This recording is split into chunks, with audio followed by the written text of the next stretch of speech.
get it going. Yippee! Yippee! Wait, hold on. Where is it? Yippee! Yippee! I hate I just got cut off there.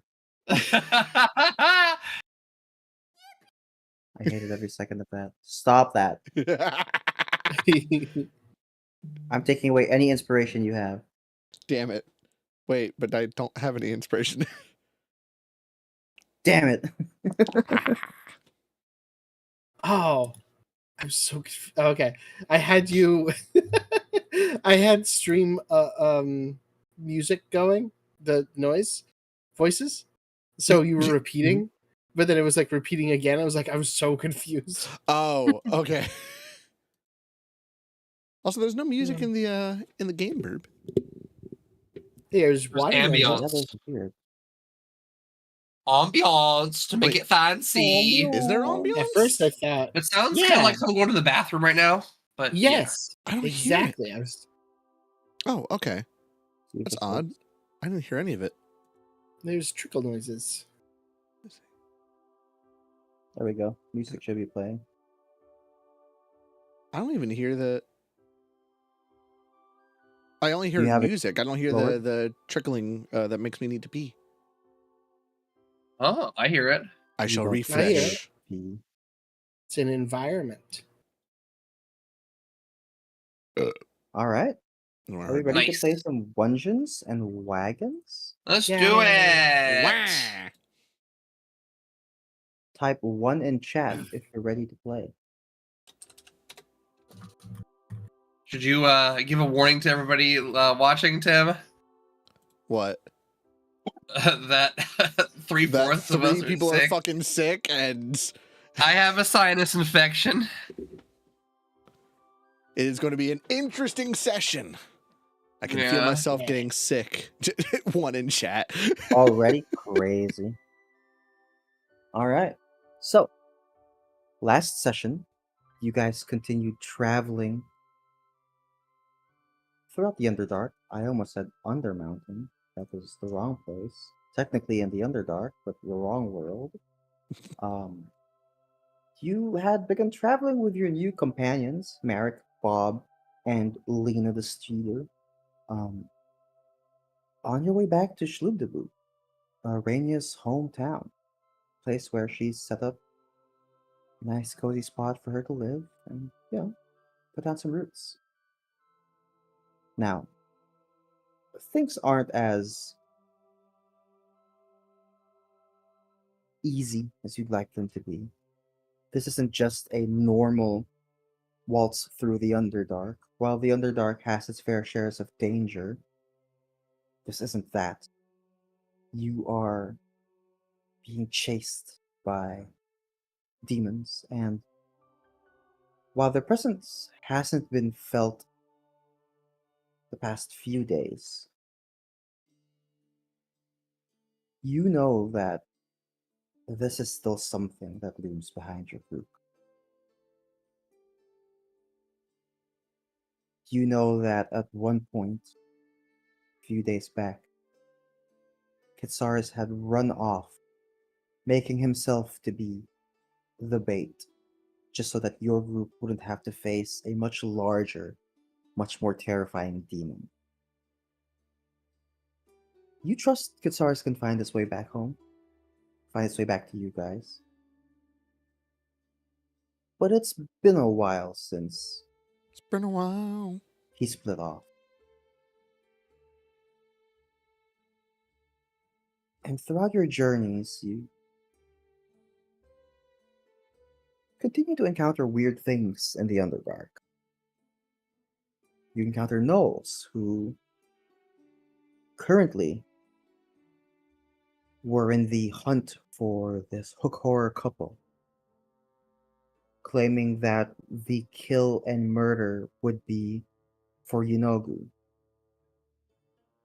Fortunately, you were able to stop the gnolls before they were able to kill both hook horror parents. Sadly, you could only save one. With some lengthy combats and several gnolls taken out, you eventually were able to bring this hook horror and the egg you were able to save to safety.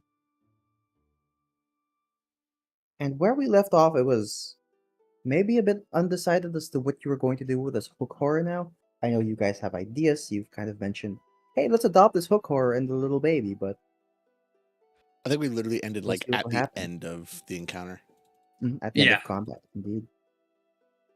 So, just jumping right into things, as you guys had just finished combat here, a pretty lengthy combat, I would say, and a pretty dangerous one, as at a certain point they stopped looking at your group and instead started running past you guys to focus on the hook horror itself. But you guys were able to handle that, and now the hook horror being safe, and you guys exhausted from combat, what would you guys like to do?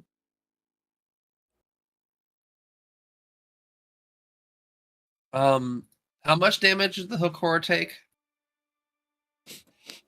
Give me a second, let me get that for you. I think like next to none. Yeah, I don't think. I think we were able to. He was pretty weakened, but at the end of combat, you had gotten him to about half HP. Okay. So he was like fairly low already, and throughout the course of both combats that you guys had, you've brought them back up to half. Okay, then I think that's fine. I don't have too much left. I want to make sure we're okay until we actually get to the city. Yeah, because we're pretty close to the city, right? Presumably. I think Yep, we you're a heard few days like, away. yeah. I think it was like within a day of the weird skeleton cavern thing.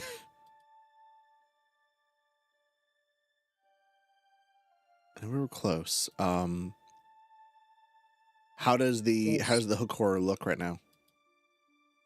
Like just The hook horror is trying to take everything in so far. There is clearly, without really having to look into it too much, still that fear in its eyes, as if, the trauma that these gnolls inflicted on it throughout their hunt on the hook horrors is definitely seeped into him, and he's still rattled from the amount of gnolls that just showed up.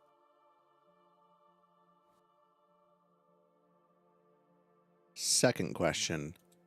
How does Arania look? Oh yeah. Shit. Arania looks okay. I mean, Arania's got the rapier in hand, but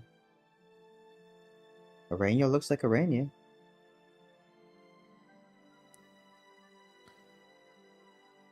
Think Amaris would like focus on Arania for a little bit too long before kind of shaking her head. Just compartmentalizing for a moment. Basil, do you hear any more coming?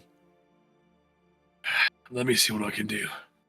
And he's going to walk over to kind of like the choke point that they were at, if I remember correctly on the map. He's gonna just kind of listen in to see if he can hear any more scuffling or coming towards them. Sure, make me a perception check. Guidance. Right. So that is I don't have guidance, 15 I'm just plus the reminding you. 1d. That's a 19. 19. With a 19, listening for any more sounds of any leftover gnolls or anything else that might be in the area. You hear nothing but just the faint sound of water trickling. Knows exactly the quiet type, and I don't hear much. I think we're in the clear.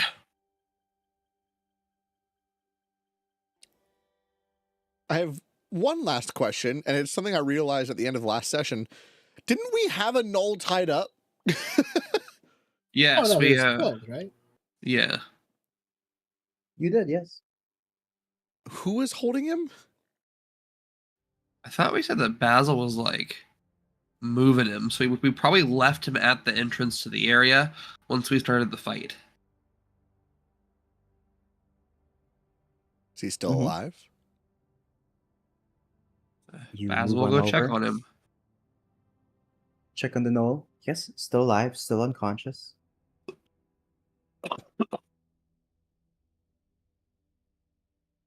Do you think we should hold here before we venture forth?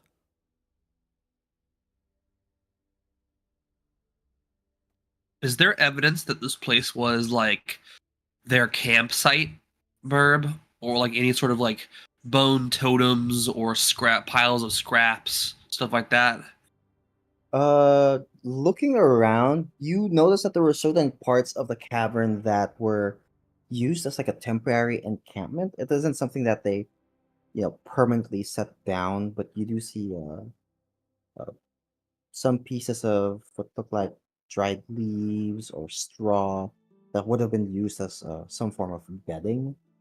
Um, some leftover bones which were chewed on, you assume meals of the gnolls, but nothing permanent.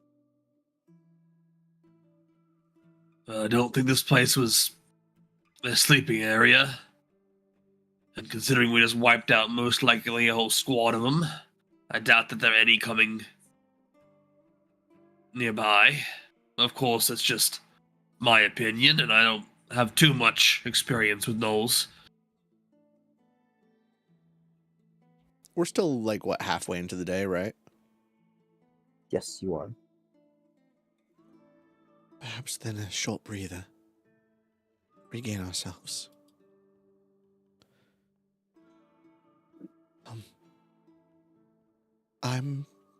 I'll go check the front, just to make sure nobody's coming from the west.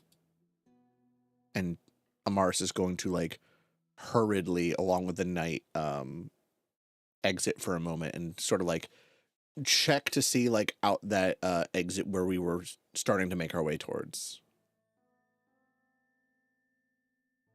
Sure. Okay. Make it away. Make Make me a perception check. Perception. Disgrace. 9. 9.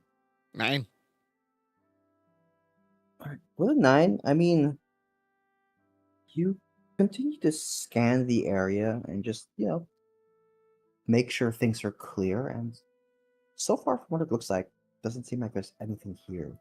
The only noise or voices that you hear are your companions, both your party members and the other individuals, unique individuals you've picked up along the way and brought with you. Amaris is just going to nod, and before the... Oh god, how long does it last? Hold on, sorry. I already forget about my own fucking magic item. I think it's only a minute, right? Yeah, 1 minute. Yeah.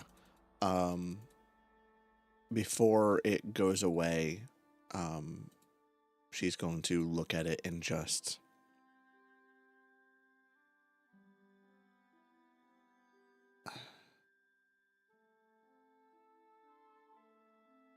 I think she would sort of like hold the front of her chest and reach a hand out towards it before it would disappear, before she could actually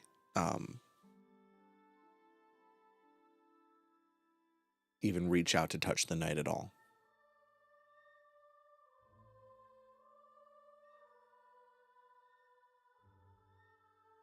Like, she As it hesitated a little. disappears, a faint glow appears in your breastplate, as if it was returning towards it. Thank you.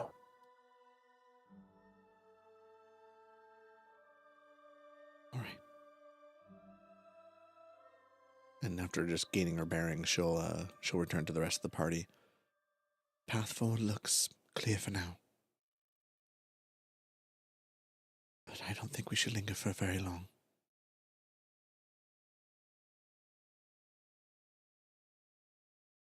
I'll keep watch at the front. I am pretty healthy, so a rest isn't exactly needed. You all get some relaxation.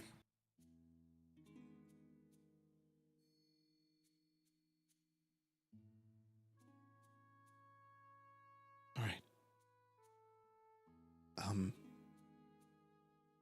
Arania, Yes. you're holding it. Again. I noticed.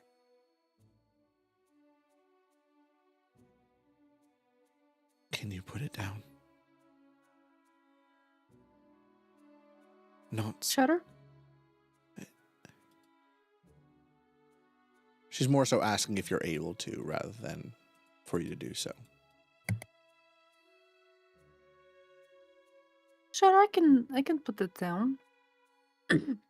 I'm not exactly sure how it got in my hands to begin with, but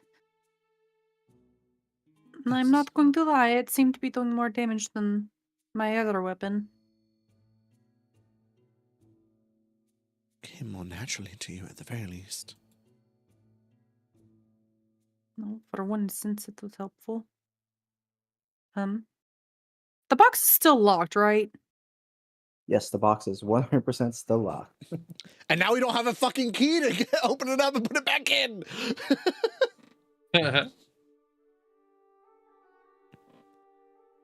Bob, do we have another box? We need to exchange this Of one. course we do. Well, what happened This to one the is other defective. It's defective. It didn't Ah. keep the item in the box. I take offense. Maybe the item is magical. Do you have something that would prevent a magical item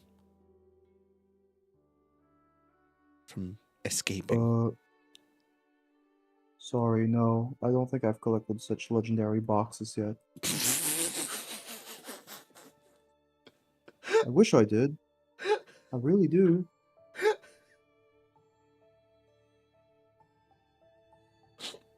We're just gonna be even if you at the end of this campaign, and it's like the Holy Avenger, the armor of the Dawnfather. I got a legendary box. I got a box, guys. It says IKEA. Smells like meatballs.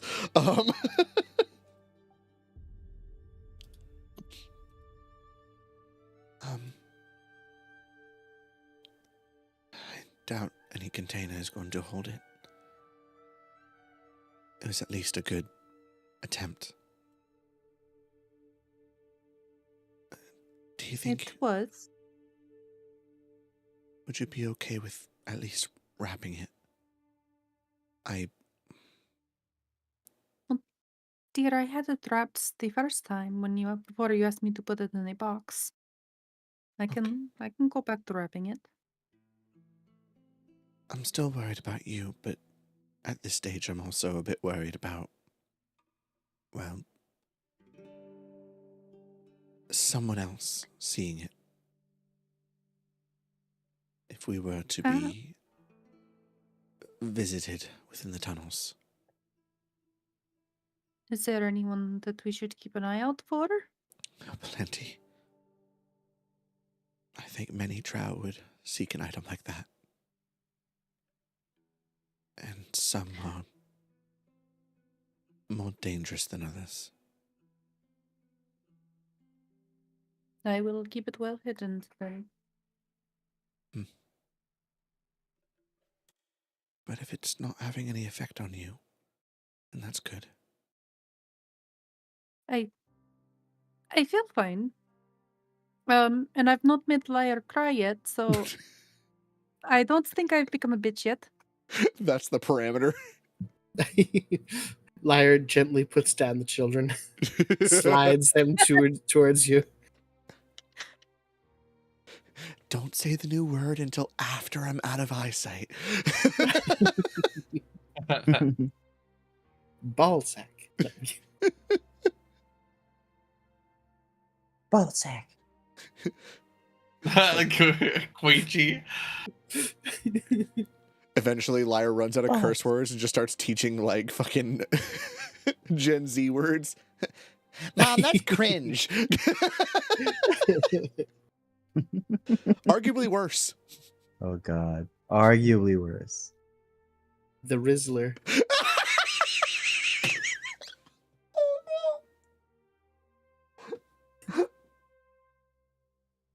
I'd like to make an attack on Lyre.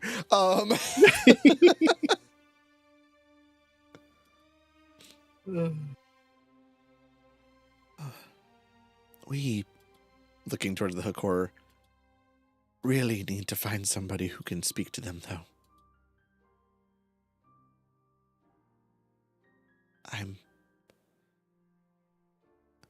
I'm curious why they all ran after them. We were right there. We were the bigger threat, and yet they got distracted when they smelled it.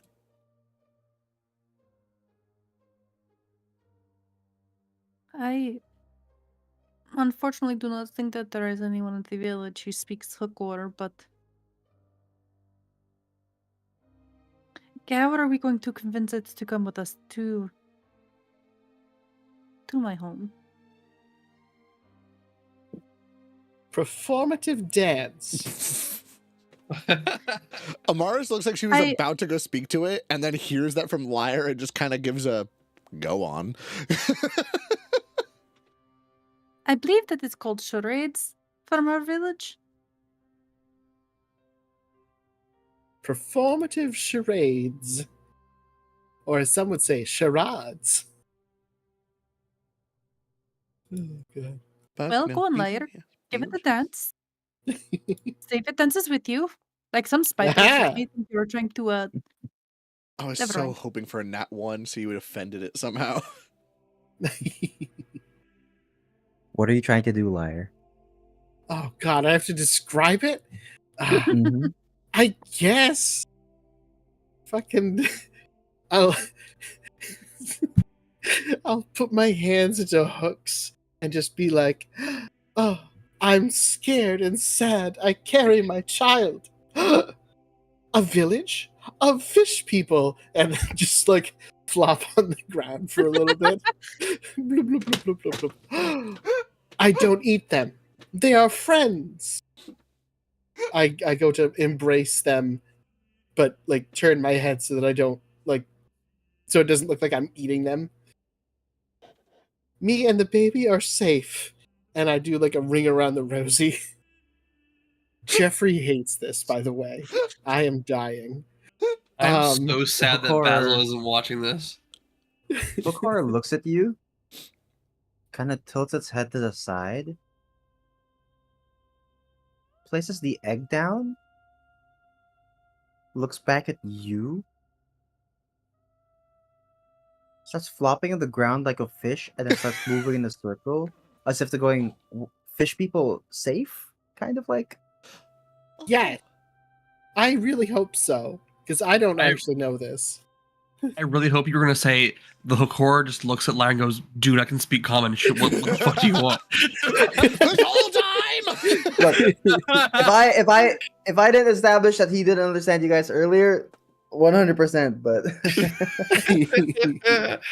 unfortunately, I've already placed down the lore, so I can't go back on that.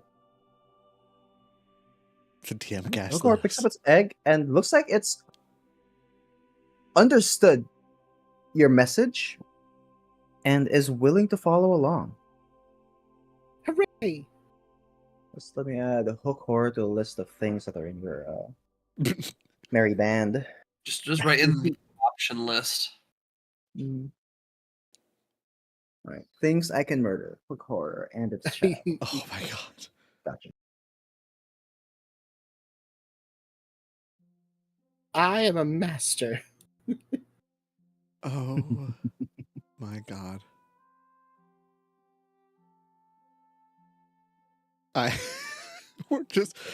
We show up to the BBEG with an army. Where the hell did you get all these people? We adopted them.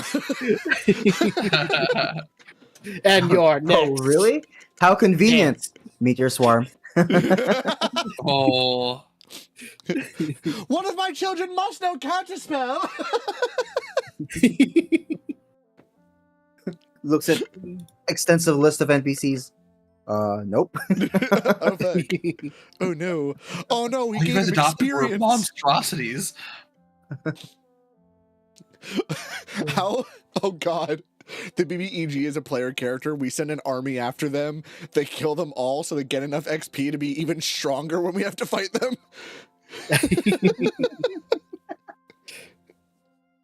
Oh no.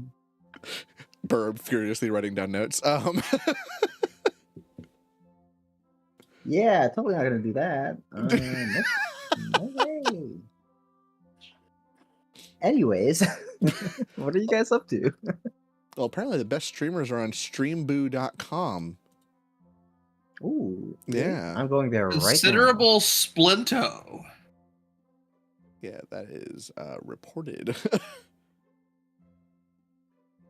Oh, I was so confused. Yeah. What are you guys up to? I guess resting? All right. Yeah. Finding a place to Next. sit down camp for the evening. Uh, So is it for I'll the say evening you or is guys it for short rest? travel? Well, I mean, if you guys wanted to travel a bit more and then rest, you're free to do so. Okay. You guys continue traveling for the rest of the evening or the rest of the day. Eventually, night falls, and you all begin setting up camp.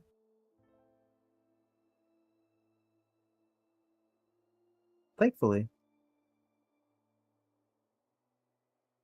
this evening seems to be peaceful. Usually, a group as big as this would stand out in the Underdark. But you find yourselves in relative peace and quiet. In fact, after traveling a bit further before setting up camp, you eventually find yourselves at the edge of water. You find yourselves at the edge of Darkwood.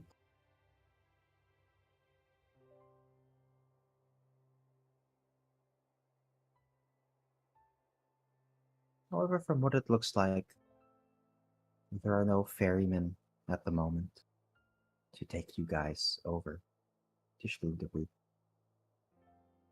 You might need to travel a bit further tomorrow just to get towards the docks, where you can hopefully catch a ride. Probably several trips, considering the size of ride. your group.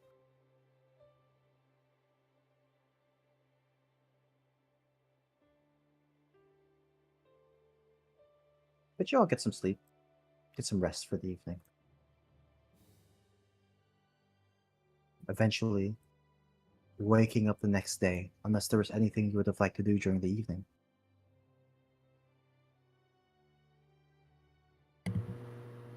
I do have something I'd like to do if we're long resting. Sure. Whenever we've like finished dinner and stuff, and kind of like taking a rest, Basil's gonna request that Amaris take the watch with him. Oh fuck. All right, good to know. Sure. Thank you. Nothing serious, I promise. It's not like I'm gonna be chastising you all night and like that.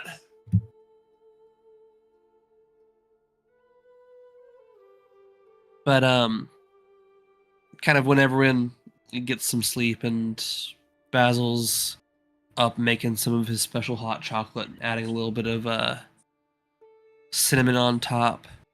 See, he thinks that Amaris is that type. And he will bring it to her and sit down and kind of drink from it a little softly. You have some religiously connected powers, don't you? She'll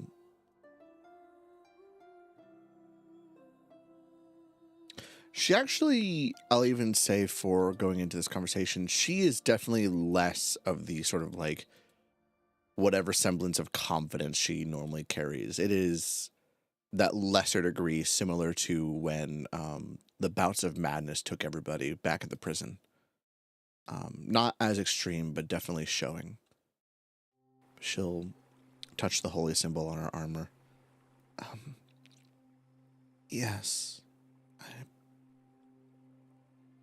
I do call on help from the divine. As Now, do you. yes, and I worship primarily a minor deity who's doesn't have too much impact on the say of things in the material world, doesn't show himself very often, has very few full priests, and all that good stuff. I like to consider myself pretty knowledgeable in the Mord and Saman, the Dwarven Pantheon. And while I am by no means a drow, I do not recognize that holy symbol of yours. Who do you worship? Oh. You wouldn't. I think very few would. And she will start to draw. There's like, it's sort of a dirt or sandy shoreline, right? Yes.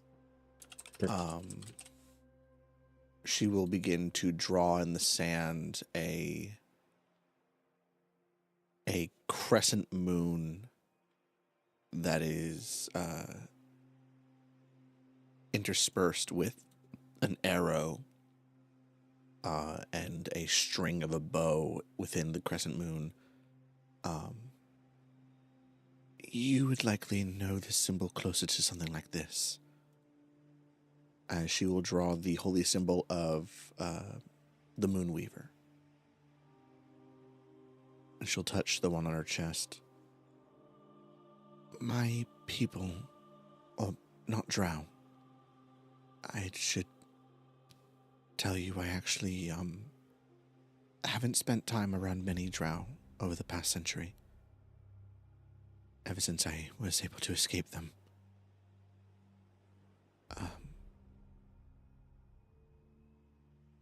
My people are the pallid elves. They are more reclusive. But they kept me and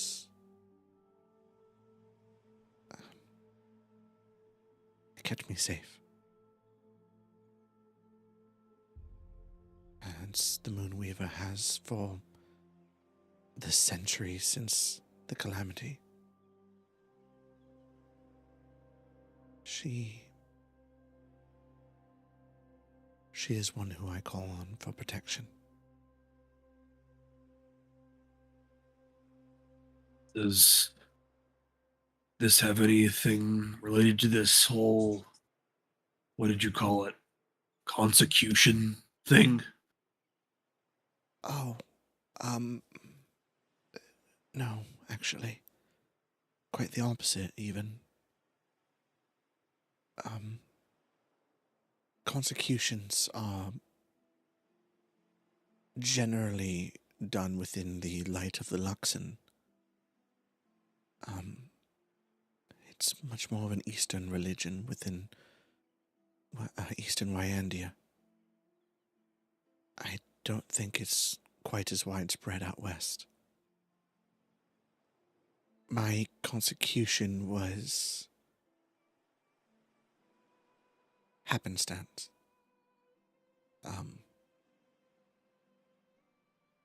Whatever my choices were in this life, my last life was rebirthed into the cycle through consecution. I'm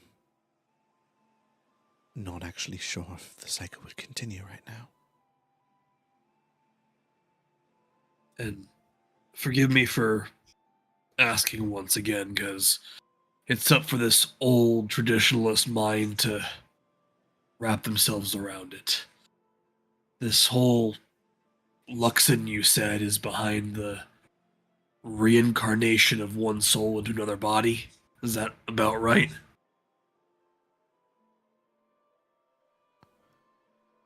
Yes. There are a lot of legends. Which ones you find to be true, I'm not even sure. It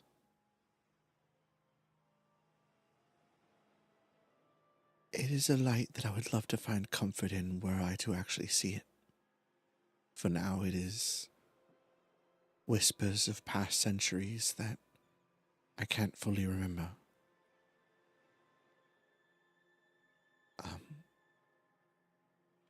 But yes.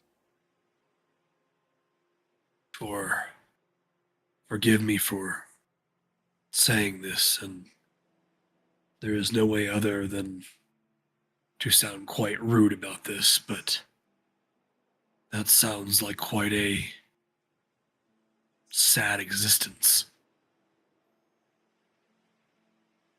How do you mean?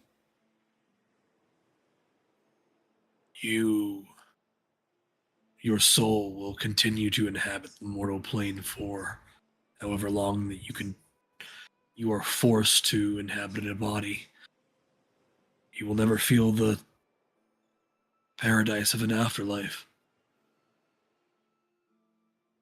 Being as old as I am, it's one of the only few things I can look forward to now.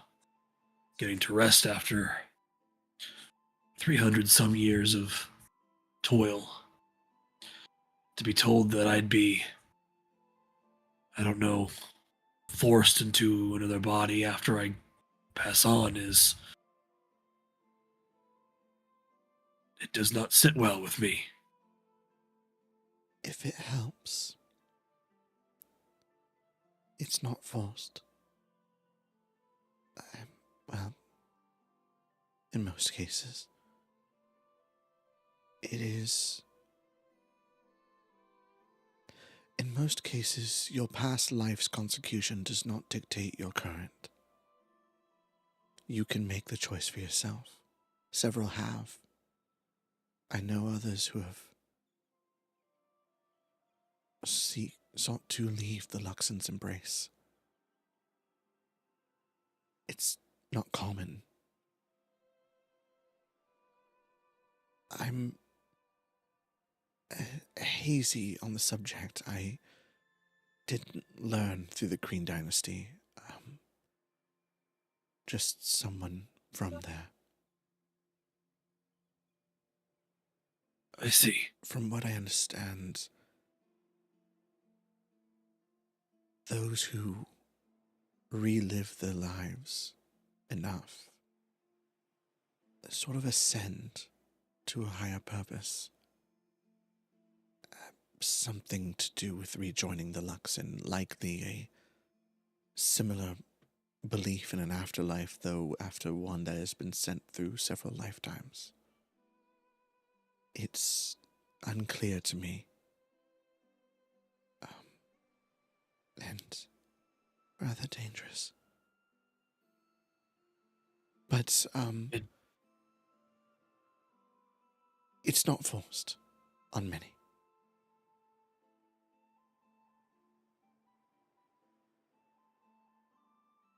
Maybe this just comes from an old dwarf, but I don't know.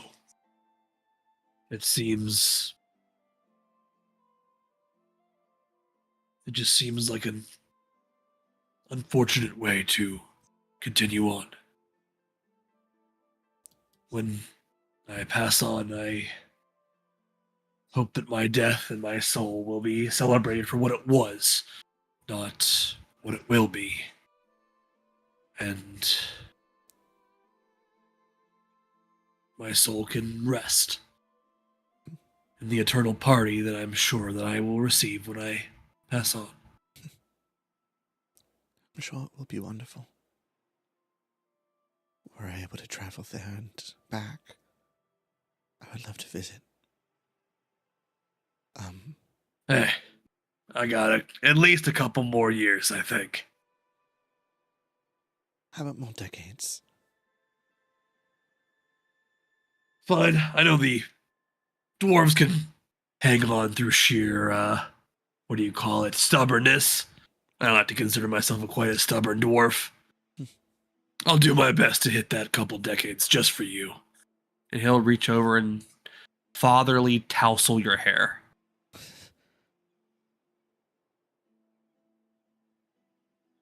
You're a strong one, Amaris.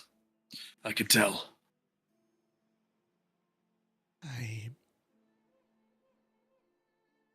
I'll take your word for it. I'm doing what I can. There's a saying in a dwarf stronghold about how the greatest warriors are so brave that they will throw themselves into countless battles to receive the luxury of fortune and fame. And most dwarves disagree with that. Those warriors who look death in the face and smile are not brave. You are brave. Bravery is to feel fear, to feel resistance against the situation, and still move forward. You cannot be brave without feeling fear first. And I can tell in my heart that you are a brave warrior.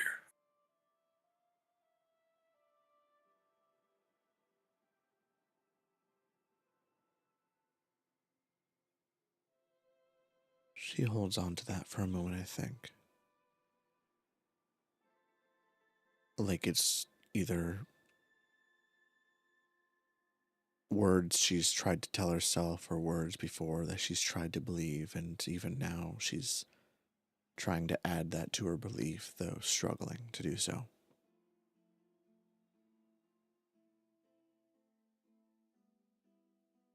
I worry when that bravery will mean its end. To be scared is not a wicked thing. I have been scared many times in my life. Hell, I have run from problems before. But I know that when a problem you face is something that you truly need to get through, you are one of the few people that will face that problem, knees shaking, but you will still take that step forward. Now that again, it just does not automatically give you the heart of a hero. It just lifts yours up a little bit. Think about that feeling next time that you feel scared. How it feels when I cast that spell on you. And maybe your spirit will do the work for me.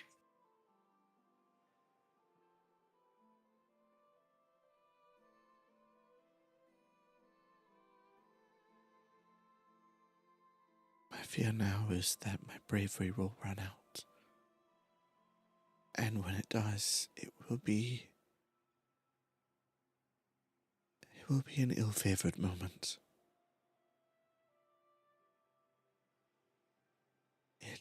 I've learned many a time that ill-favored moments are quite common in the material plane. But they do not define us. If one time it happens, the best thing that we can do is keep moving afterwards. One step at a time. And to not wallow in our self-pity. There have been many a times where I could have done what I wanted to do with my life, and things changed. At one time, I was supposed to be an adventurer. I was supposed to go topside, see the sun. But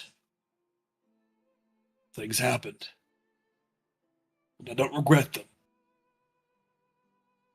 It is just another path in life that I must take and continue down on the road until another path opens up, and I have to decide where to go from there. Same with you. If that happens, and your blade wavers, then rely on somebody else. Like me, or a liar. And if luck favors you, then you'll take one path. If luck does not, then maybe you'll have to take the other. But that other path doesn't automatically mean it's a bad one. Sure, it might be rife with loss,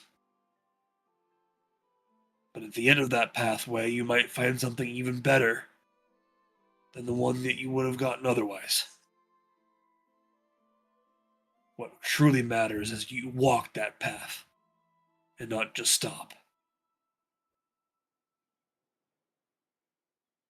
She'll hold the front of her armor and nod.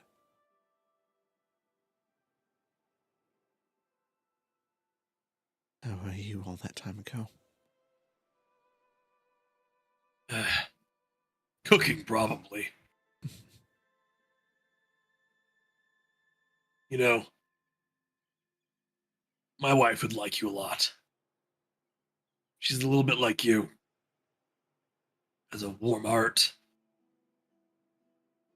Always does the good thing. When all this is said and done and we get to my home, I'll make sure to cook you up a nice big hot meal. I love And that. all your worries will melt away, I promise. I would love that.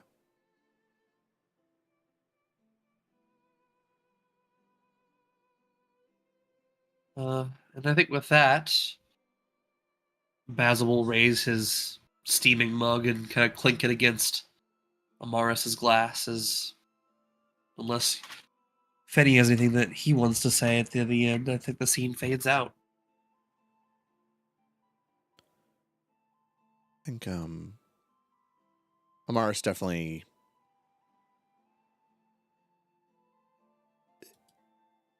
I don't think it would take a high insight to know that she's still in her own head a little bit about it. Like, you've pushed her down the path a little further, but she's still hesitating to walk forward true. But she's thinking. She's considering the words. And she does seem to be a little bit comforted.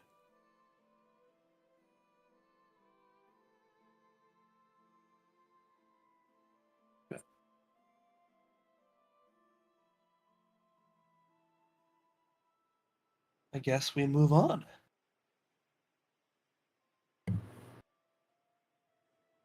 All right. Is there anybody else that would like to do anything?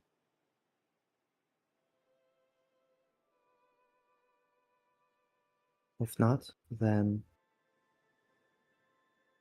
you all will get your rest for the evening. Eventually, I'll wake up nice and early the next day, ready for what looks like the last stretch before you arrive at Schlüterbuch. Where you guys finally get towards civilization.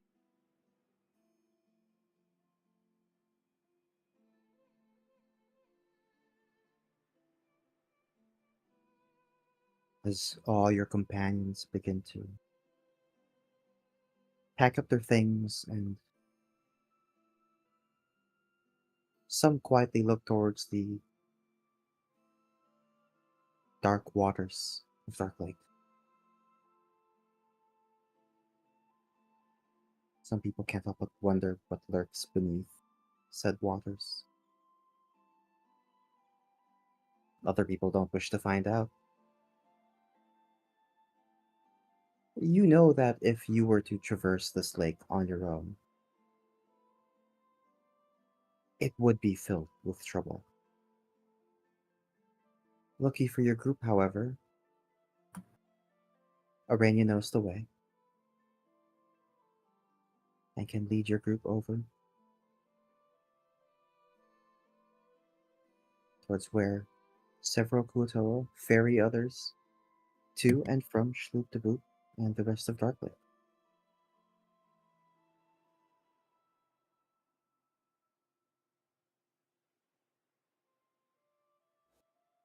Arenia, do you know the way? I just gave myself psychic damage for that. I am so sorry.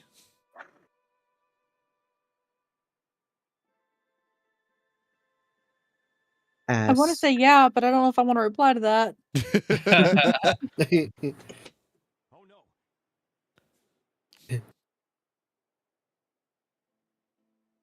as you arrive towards this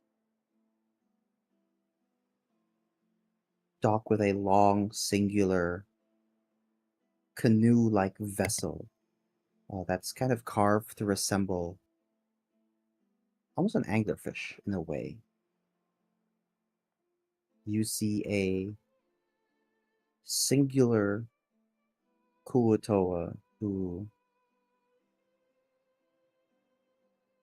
wears three glasses on their face. 3 pairs of glasses on their face. Look over Do I towards your recognize group them? curiously. Yes, you do.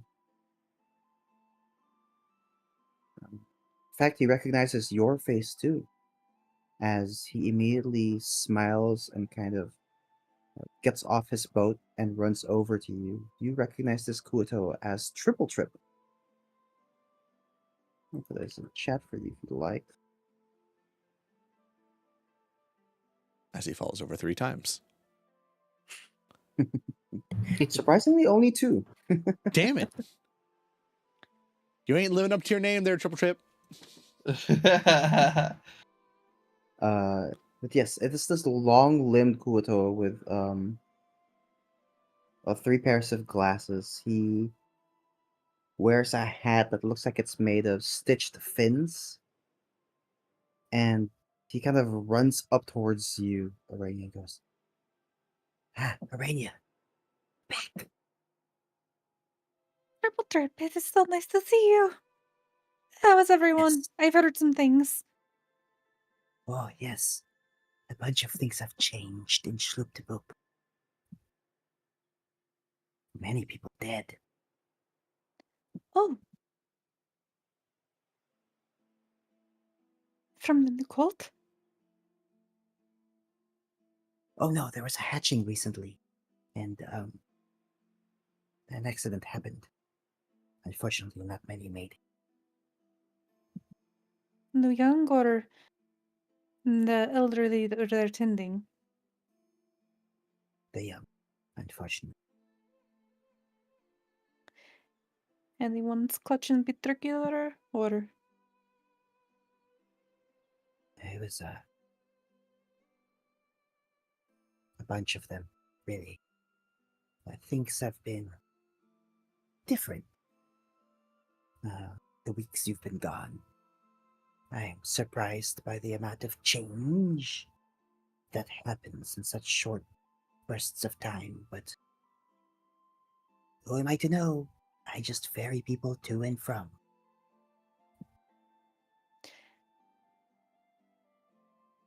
You are ferrying any outs? Just your group right now, I assume you want to return. She'll look back at the rest of the party. Yes, I do think we would like to go across. Have you helped anyone else out? Some of the things that we've heard that's going on in Sloop to Poop has not been good. I would not hold it against people if they decided to leave. I ferried some interesting people into Schlüptebup. Ferrying out not so much. I recognize those faces. And he points towards Bob and Merrick. I ferried them out a few days ago. I think 2 days ago. No, that sounds about right. You said you ferried some other interesting people in. Can you tell me about Yes. them? Twins. Odd individuals. They were a bit skittish. What did they look like? They were about yay high. Kind of like gestures to shorter in size. Dark Gnomes. skin? Yes, darker skin. And he kind of like starts talking about the facial features of the individuals. When she goes, they had one of them had short, messy hair. The other one had just a bit of hair in the top that seemed to have gone uh, started balding. Their faces were very similar, except one was a boy and one was a girl. Big, red bulbous noses, dark skin, a little bit of eyebrows, not too much. They sound like topsy-turvy. So they are safe. Big foreheads as well. And it does sound like topsy-turvy. It's just me, or does he start to sound a little judgy right now?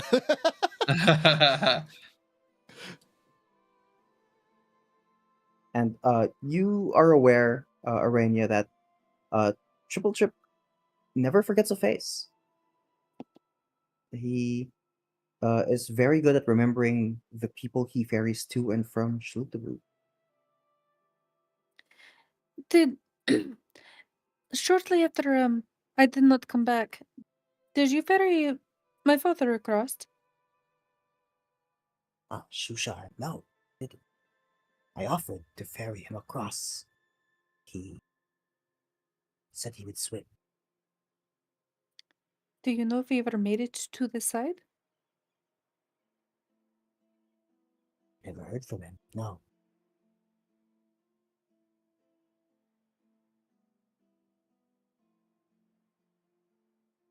All right. I assumed he'd be with you. He left to go find you. Well, we have not met up with him yet. Eh, but we all know that the lake holds great dangers. I Yes, I am surprised he swam across, well, and that has me worried that, well, he is a good swimmer, but he's a good swimmer. I think he didn't want to catch too much attention. You know, since you've been gone, the change has been drastic.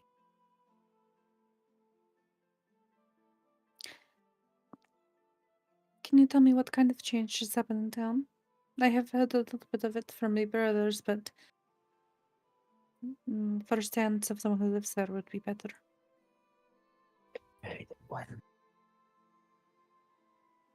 Your father has always been influential. Was somebody that helped guide us. However, when you disappeared, some people started to sow seeds of doubt in you. And Blue Blue Pauline was one of them. She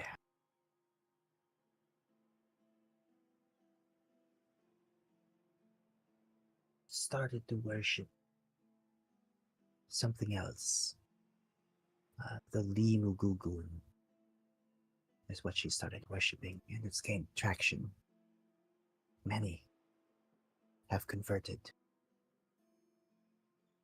towards Do you the Deep Father. know if this is an actual god or if this is something maybe she figured up?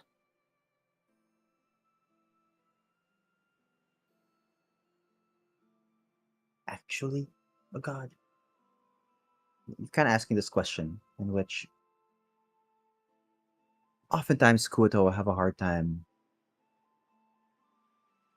discerning, or have a hard time kind of like understanding actual gods, like something made up or something not made up. After all, their belief is just so strong that whatever they say is real tends to become real. And it's that concept of not being able to doubt things that are worshipped that makes their belief so powerful. And so when you ask this question, you kind of just like tilt his head. It's like, of course it's real. It's being worshipped. I don't worship it, but other people do, so it's real. I shouldn't ask. The faithful to you have begun to call themselves the Silk Faith. Yeah. There have not been any fights that have broken out between the two, have there? Blue Bean has been aggressive in her worship of the Deep Father. And after taking over, has been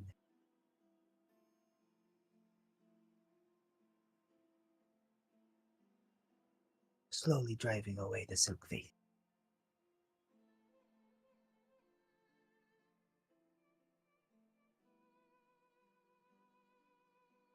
The majority of the population still believes in you. The other half has weakened. Your return will be good for Schlindebu. Just be careful of anyone who worships the Deep Father. They might look to harm. Thank you for telling me. Did we all hear that last part, or is that sort of like pulled aside? He's not hiding his conversation. However, he never speaks above a whisper. So unless you were like intently listening, uh, hard to Ba- say. He Baz is wasn't just hiding off it. to the side, like, You huh, were all what? around him. No, I think at the mention of worshiping Arania, Amaris would kind of like just get a little bit of a look at other people's reactions to that. Be it like Not many of the party or people NPC. following you were privy to the conversation. They're kind of just in the back waiting. They assume a conversation is being had, so they didn't hear anything. Hmm. But I assume the rest of the party hears this. What are Basil and Lyre's reactions to that?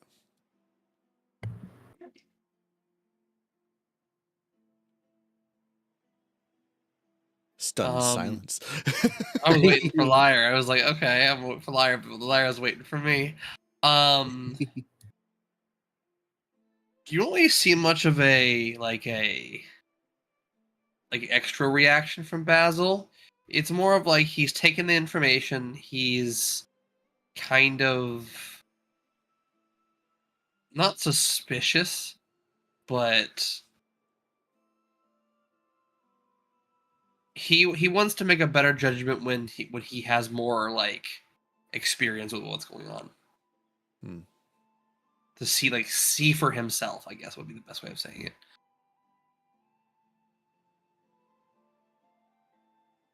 Liar. Liar's more along the lines of, I'm not sure what's happening, but if they're stepping up against my girl, they're gonna go down.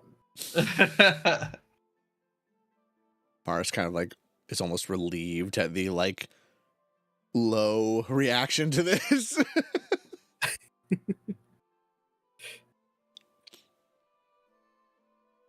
Is everything all right, Arania?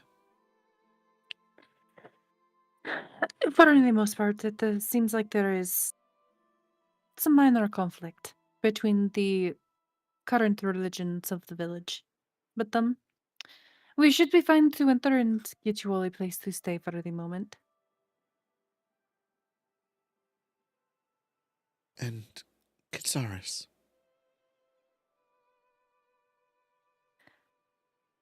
I don't know.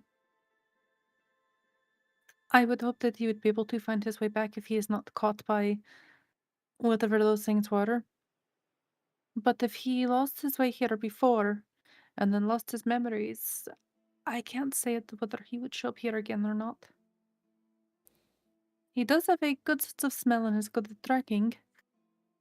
And he might be able to follow us here. We have been making, strangely enough, a decent trail for smells. Looks to Basil. Your cooking, I mean. I got the joke. All right. Oh, are they going to be a problem? And she just points back to the hook horror. Looks towards them. No, not really. That's Not good. the first hook horror I've ferried. That's wonderful. I mean, at the end of the day, he is going into a village full of fish people. They are as much an oddity as he is.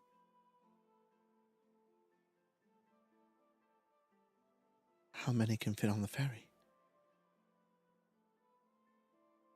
Looks at the ferry. Looks at your group. I could probably fit all of you at once. Just no dancing on the ferry. Heads whipped to Liar. I take out my lyre. Music we could do. Just no dancing. How is I forgot the ooze's name. How was he going to get across? Gabagool. Glabagool. Gabagool, yeah. Yeah, cool. Yep. He can let And go on the Gabagool ferry. look- He'll put a hole in it. He looks over at the ferry, then looks back at your group. I mean, if you point me in a direction, Can we see the village from here? no, but you know the general direction of the village.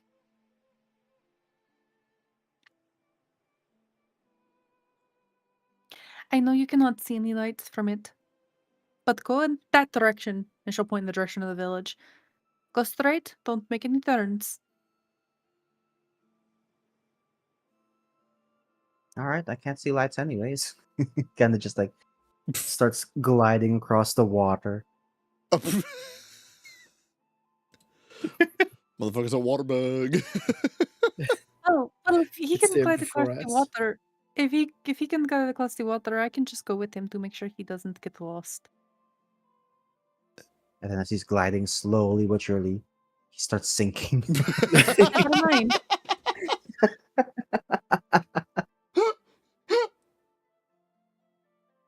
Hey, I'm swimming here. I'm gliding here. Oh, no, I'm swimming here. He's just I'm slowly sinking descending here. into the water.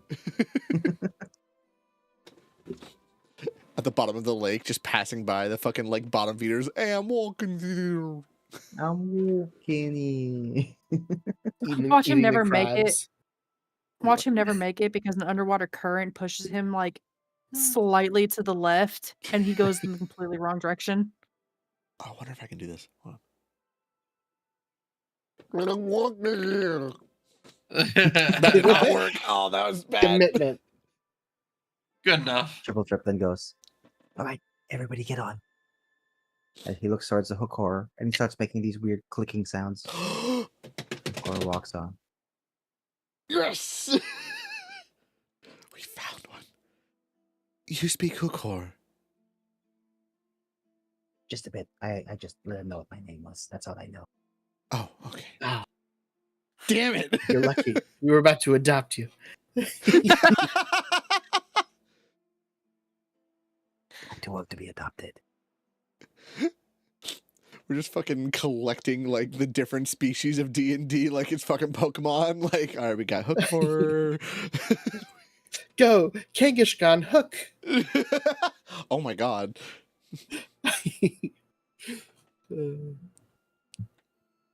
Alright. And eventually you guys all on this boat start ferrying across Dark Lake. So eventually you arrive at the eastern edge of Dark Lake. From a distance, it looks like this massive tangle of reeds stretching up into darkness, lit by glowing spots of seem like phosphorants from what you assume is different fungi. And then eventually, as you continue moving, you start to see torchlight as well. There are these rickety towers that can be seen lashed together by rope and plank bridges. All of them kind of like randomly placed across the area. Some buildings are built atop the lake itself as well. As you guys arrive at Schlittable. Along Finally. the way. Oh, Civilization. there is no Is it token. just dark for you guys? Yes. Give me a second. Along the way, Amaris would kind of like speak out to Triple Trip. Sorry, could I ask a quick question? Right, what is it? Have there been any drow that have passed through? Drow.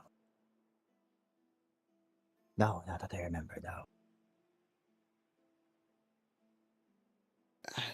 This is more unlikely, but what of any pale elves? Very, well, pale of skin, white hair. Like a sheet of snow. No, sir. What was that? No, sorry. Not that I can remember. It's all right. Thank you. Of course. Anyways, there. Go. As he kind of begins to dock you guys in, you arrive now at Schlittable. Jesus Christ, Jess. The ADHD is real. Zoomies. Jess has got the zoomies. Zoomies. Ooh. A little bit of You drum and bass. see rickety huts that dangle from these woven nets, almost like barnacles kind of clinging onto a ship.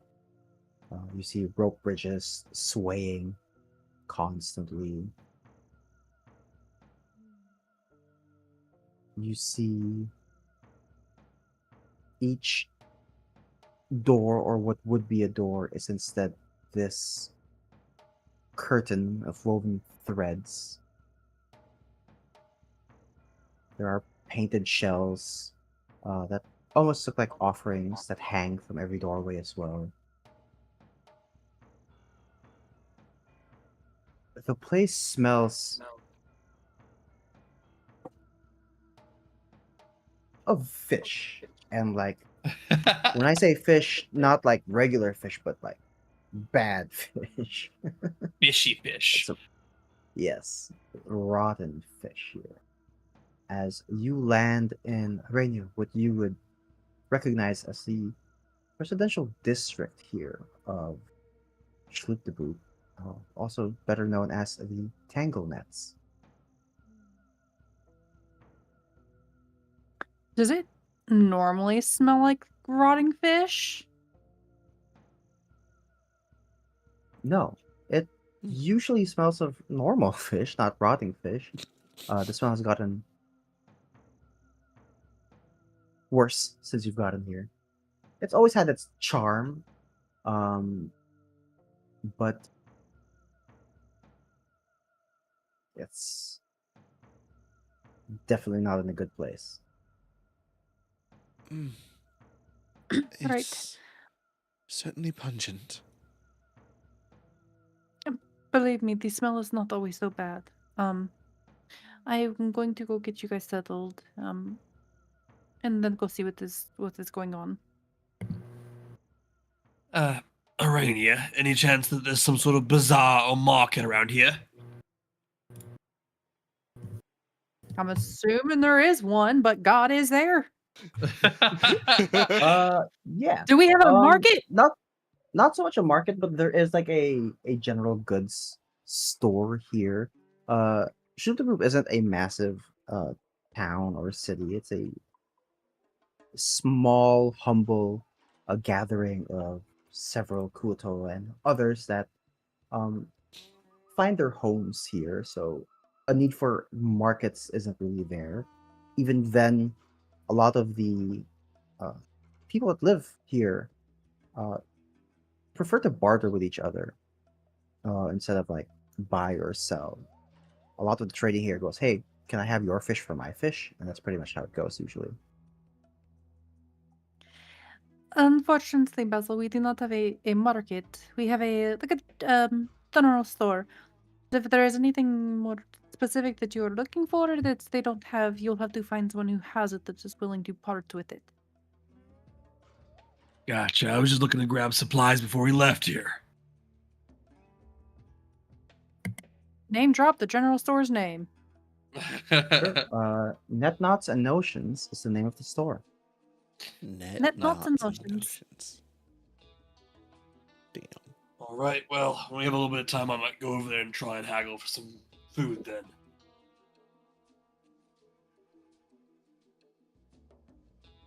I gotta ask, Bird, was that from the book, made by you, or No. fantasy name generator? Me, Nice. Danke. So, where would be a good place for Arania to take like 10 people that need a place to stay? Well, obviously, you take them to the tavern. While this is a small place, you do get a lot of visitors. So you can go ahead and lead them over towards the Hook and Hush. What is The the hook and hush? what's the general vibe as we're going by? Like, are we getting looks? Is there especially the reaction to Arania as we're going through? Yeah, Arania is getting a lot of stares. More so Arania than your group. But a lot of them are. It's a mixture of, like, oh, she's back, and admiration, others concern. There are some scowls as they look towards Arania. But right now in the Tangle Nets, the general perception seems to be positive. You seem to bring a lot of joy as you walk through. Well, these are my people, and I've looked after them for the last almost 50 years of their and my life. That's actually a good question. She'll kind of like look back to the rest of the party and lean in to whisper. Is there... I assume, you may want to tell them tonight.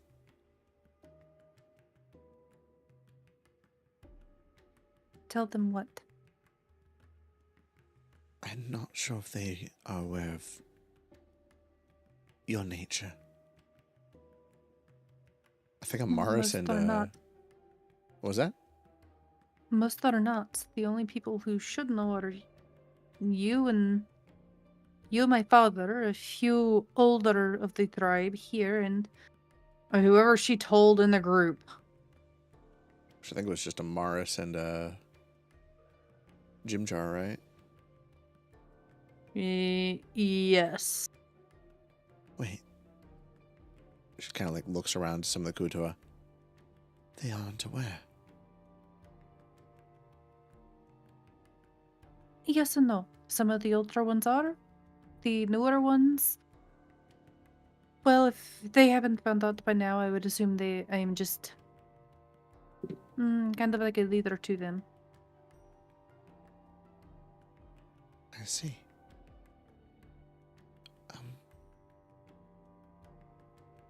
Well, I guess it is your prerogative then.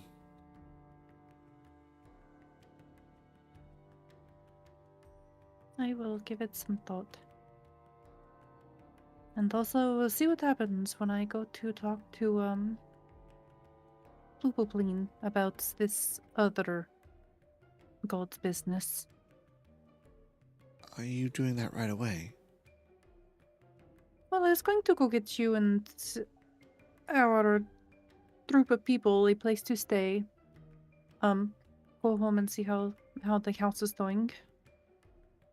And then maybe talk to her or go find a way to contact my father.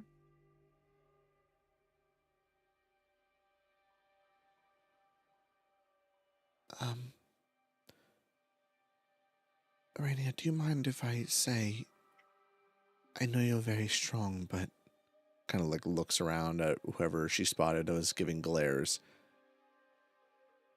This is your home. You are the best equipped, but given the situation, as strange as it is to say, it may be good to rely on a buddy system.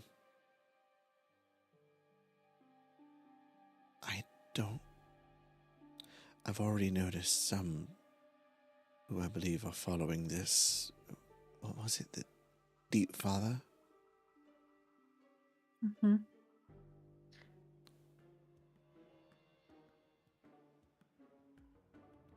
Is it your way of saying you'd like to come with me? Honestly, any of us. With our luck, we're gonna try and get sacrificed to this guy.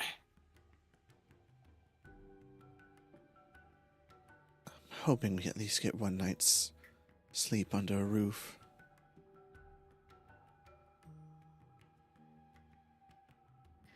Let's take it one step at a time. Let's get everyone settled first. All right. How long have we been traveling since we long rested? It is about noon right now. Okay. It's still midday. Though, well, midday, quote unquote. Lead the way. Great. All right. You To the tavern. start leading your group of individuals, your newfound friends, towards the Hook and Hush Tavern. Eventually, you arrive at a creaky, waterlogged tavern suspended on what looks like a buoyant mushroom or several buoyant mushroom platforms, I mean. Um, the air here smells like fish gut ale, and kind of like rotting wood. Um, Nets hang from the ceiling like chandeliers with several different bioluminescent fungi that are kind of growing or wrapped into the nets themselves. And you see several Kuotoa who are in the middle of drinking. Uh, they all kind of look over at your group as you enter, and then continue about their ways, enjoying their drinks. Over at the bar as you arrive, there's this bloated elderly Kuotoa um, who kind of has these milky looking eyes. Right next to him, there is a glass bowl with a fish inside it. However, the fish that swims around as you look at it is a fish with one singular eye. The patron of this tavern, you know as Goblin.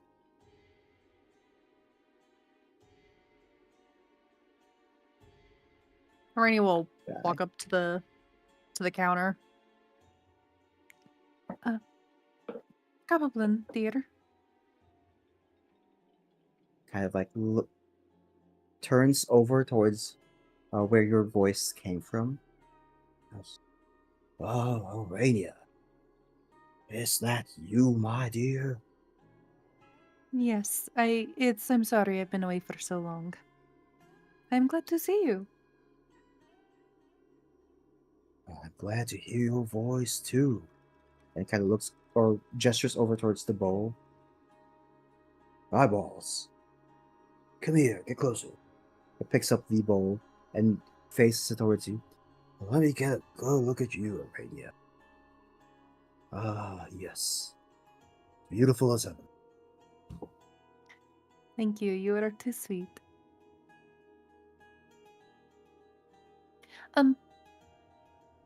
You would not happen to have any spare rooms at the moment, would you? Rooms and alcohol is all I have. Of course I've got rooms. Good, because we will need quite a few.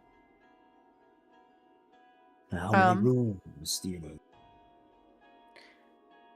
Give me just a second to go back and do a head count. All right. And then Arania is going to go back and just ask, like, the group as a whole if there's anyone who'd be willing to room with someone else.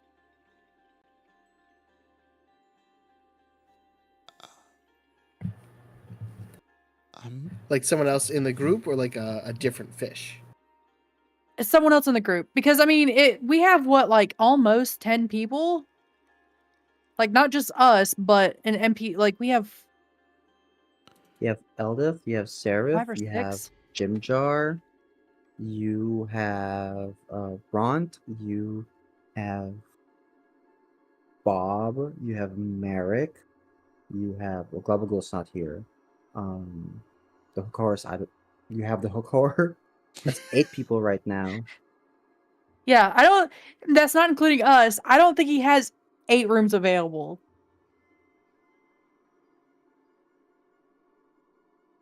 Or will raise their hand, like, oh yeah.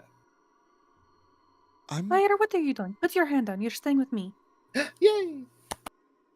I'm fine with sharing, if need be.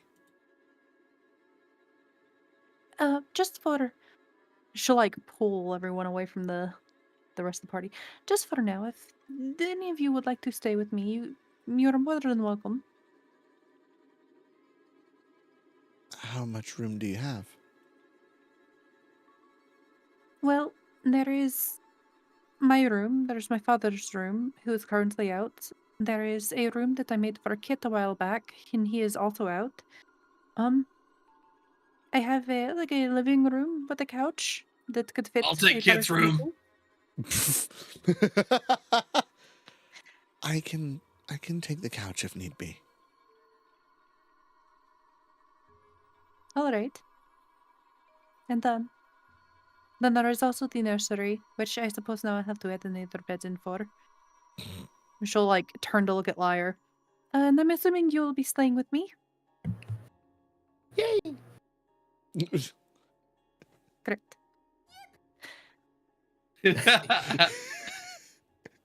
You all die. You know what the best part is? Those fucking sound effects I make, they don't go through the stream. That's funny. You're all dead. I don't think they do, do Computer, generate 8-foot tall. they?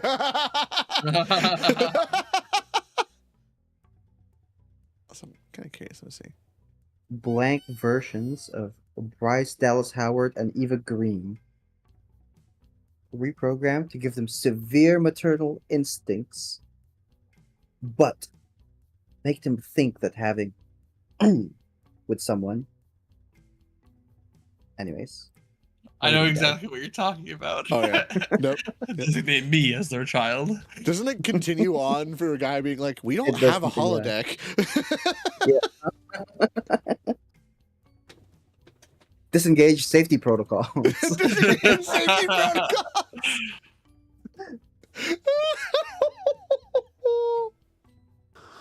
Oh, that's so dumb. All right. So, what's going on here? You figured out your room assignments? Yeah, she'll go back and tell him that she needs ask if he has 8 rooms available. 8 rooms. Let me count that real quick. Give me a moment. And he turns around. Looks over towards his fish. Eyeballs, can you count? No. Well, shit.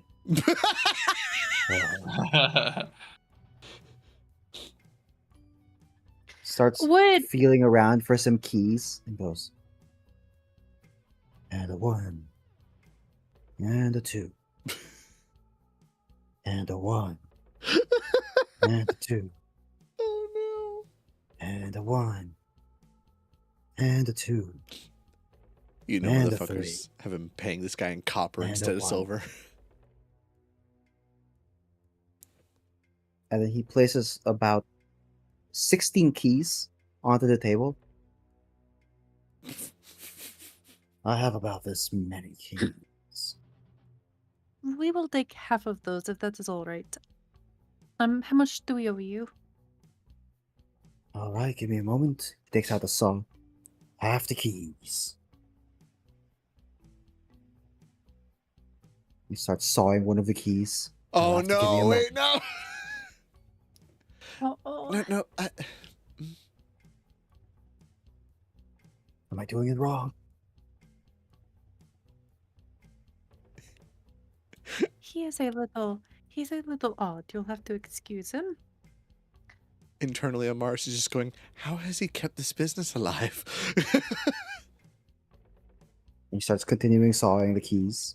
Until eventually he halves all 16 keys and hands you halves of 16 keys. Arania, he didn't say anything.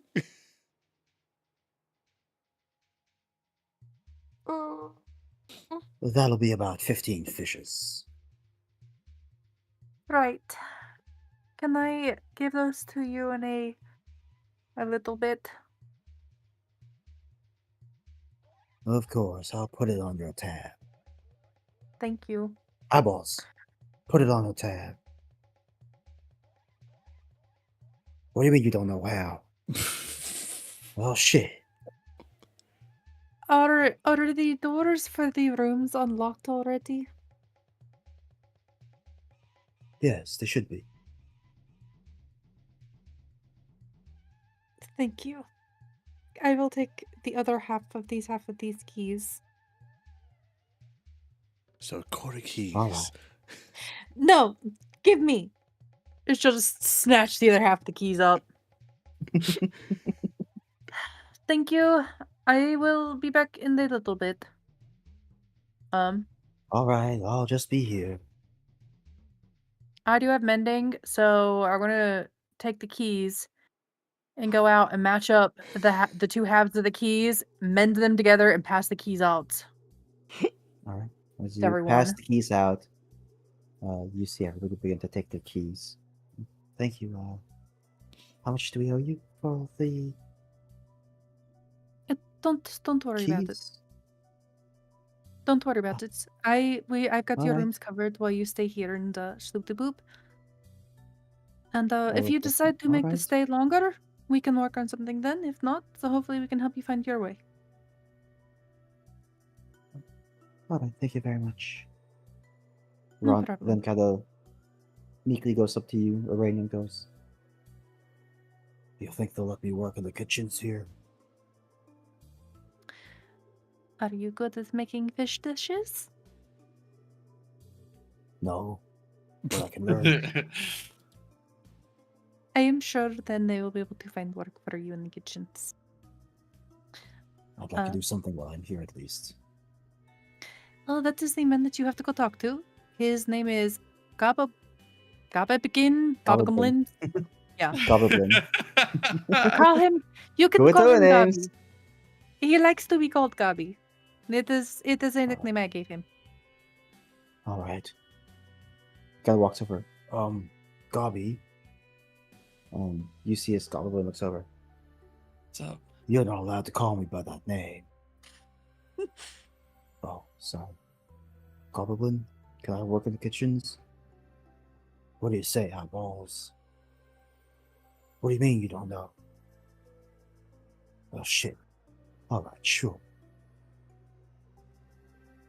Is Eyeballs actually talking to him? Like, is there any kind of indication that he's making some kind of sounds? No, Goblin's always been an eccentric in which he always talks to the fish in his fishbowl, but it's never been proven or known if the fish actually talks back to him. Other Okay. people just think it's like his quirk. Okay. And you see as people begin moving over towards the rooms, the hook horror kind of just like looks at the key, not knowing what to do with it. Just kind of like looks back at you. Oh, here. Let me get that for you. He doesn't have hands. How the fuck is he going to turn the key? Yeah, and you lead him over towards the room, in which when you get in front of the room, there's no door, it's just a curtain. What does he? Never mind. She'll like go over to the room. She'll take the key and slip the key into like the little pouch thingy she made with the egg, and just kind of tap his chest, and then just pull the curtain back and gesture inside. Nokor does still clicking noise and then kind of like squeezes through the doorway into the room, sees a bed, and just kind of gets on top of it. You hear the bed creak and the Zerk wood frame just snap and break as it lands onto the ground. As it does, some of the buoyant mushrooms that are keeping this place afloat kind of bounce in the water as well. You feel a bit of the tavern kind of like lean to one side for a bit, with the weight of the hook horror breaking that bed. That Just is kinda going to be another 5 fish medicine. added to my tab. Right. Well, that's them. They are settled away. They are good for now. Let's go get you all settled.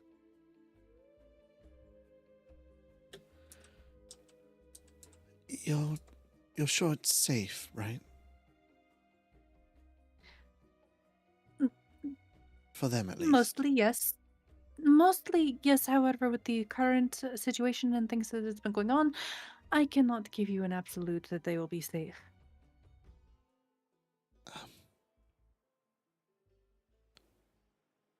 Amaris will kind of look over towards Sareth. And just actually, I think she'll look over to Sareth and Eldith and just say, it might be good if you two could organize watches still. I know we're technically more safe, but can't be too careful. You see It, Seraph already ordered a drink from Goblin and is kind of holding it already. Kind of just looks at you and goes, I don't know, I kind of trust him. Takes a sip of the drink he took and goes, oh, that's disgusting. Yeah, I'll keep watch. Just- The drink was bad. I don't trust him anymore. Tuver, that's I'd be like- valid. I'd be like, well, they are freshwater Kuatoa, so I mean, if anything happens, get some salt, throw it at them. They don't like salt. It's funny, in my search to try and make a joke about fish being able to drink water, I found out that they actually absorb the water because their bodies are naturally more salty.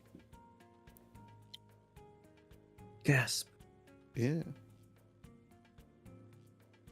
You've now learned. You have been educated. Brennan has birds. I have fish. And Jeff has all the moths. Moth.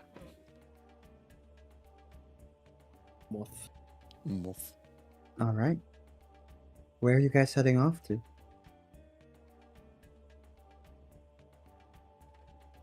I think Irania would like to go to her place. All right. You begin leading your group towards your place, to Shushar's place, in which you see a singular house with no torchlight or any bioluminescent fungi in the area. It is the one spot here in Schlubdebuch that is dark. You see several of the silk threads that you had woven across this house and up towards the ceiling, now frayed and torn. Doesn't look like this place has been kept clean or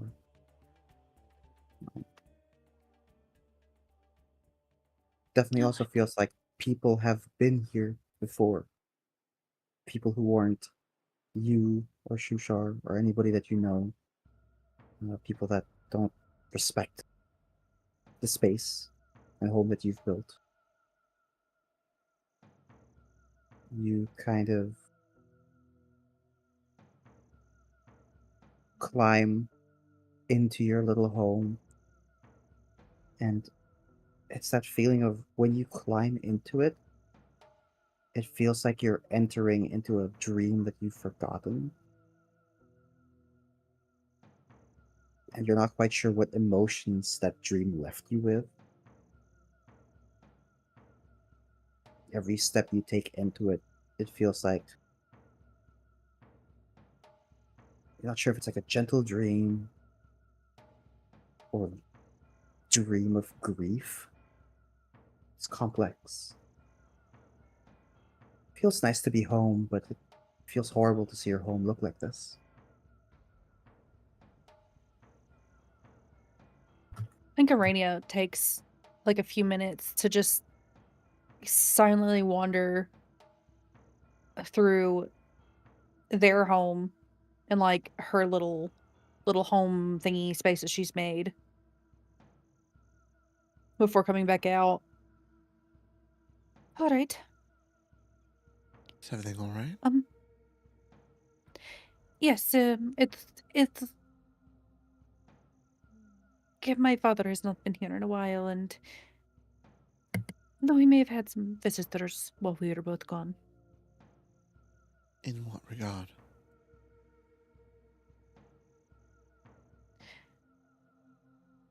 It is hard to put my finger on.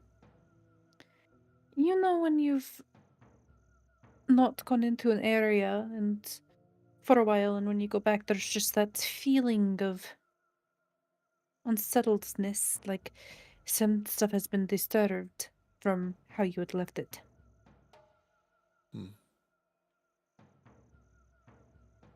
But It is all right. I did not see anyone in there, and I will clean up, repair my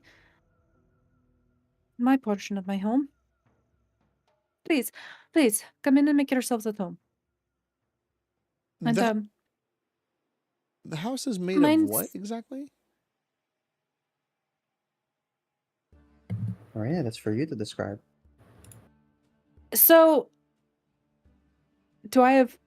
Can I go? Can I go like full reign with my idea that I had for her home? Of course. Okay. This is your home.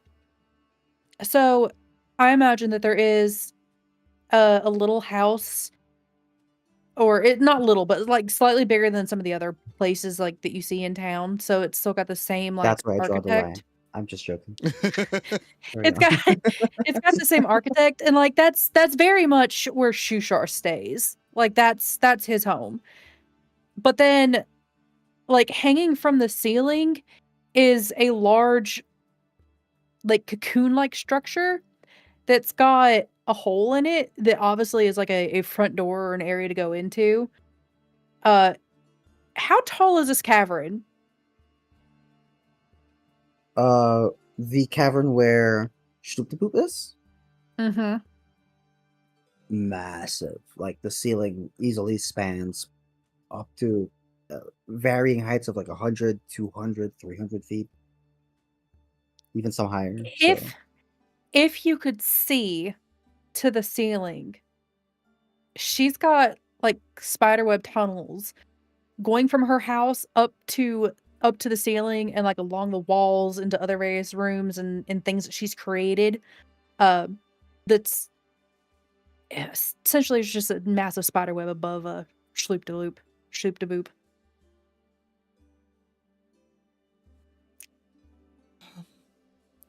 I don't look up at Morris. I'm trying not to. Luckily for you, the couch is in Shushar's home, and they've kept my spider webs to a minimum in there. All right. Okay.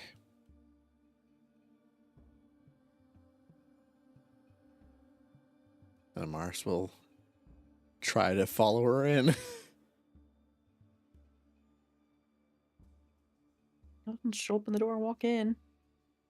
the And then I moment you imagine open the it's door, Arania, Koichi jumps out of your arms and just runs inside and starts climbing onto the walls up the web. It goes, "Hey, we're home! Whee!" Just runs off. don't go far. And don't go up into my home yet. We have not been to our house yet. I have not checked it. So don't go that far. Aw. Mm. Better safe than sorry, dear. We have not been home in a very long time. Kind of like goes, can I show Stool around? You can show Stool around, yes. All right. Hey, over here. Look. That's a chair. That's a mug. Grabs it, snaps it on the ground. Another. And just runs off with Stool in hand.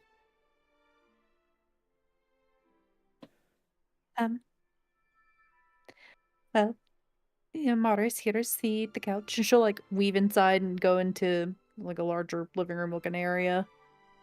It's got a little table, a couch, a chair. It's not the most comfortable, but it'll do in a pinch. It's lovely. Um, I do mean that. If it is too hard, I know you do not like spider webs, but I can fashion a hammock for you and lay a blanket over it. I'm all right. All I'm right. sure it's Just, a mite more comfortable than cave floor. yes. Worst comes to worst, you can always s- sleep in Shushar's bed. Although he has a fish. He smells like fish. Fish scent. I was wondering if I could, I know we're not settling in yet, but whenever we decide to spend the night, I had an idea I wanted to run by you, if it's all right. Of course. Anything. When we settle in for the night, I will come find you because I do not believe you want to come find me. I actually really appreciate that. I mean, absolutely no offense, but it's already difficult enough. I understand completely, dear. I do. Thank you. Make yourself at home. There is cups in the cupboard in the kitchen, which is right over there. Bathroom is a hole in the floor in that room right there. I assume bathing is just in the dark lake.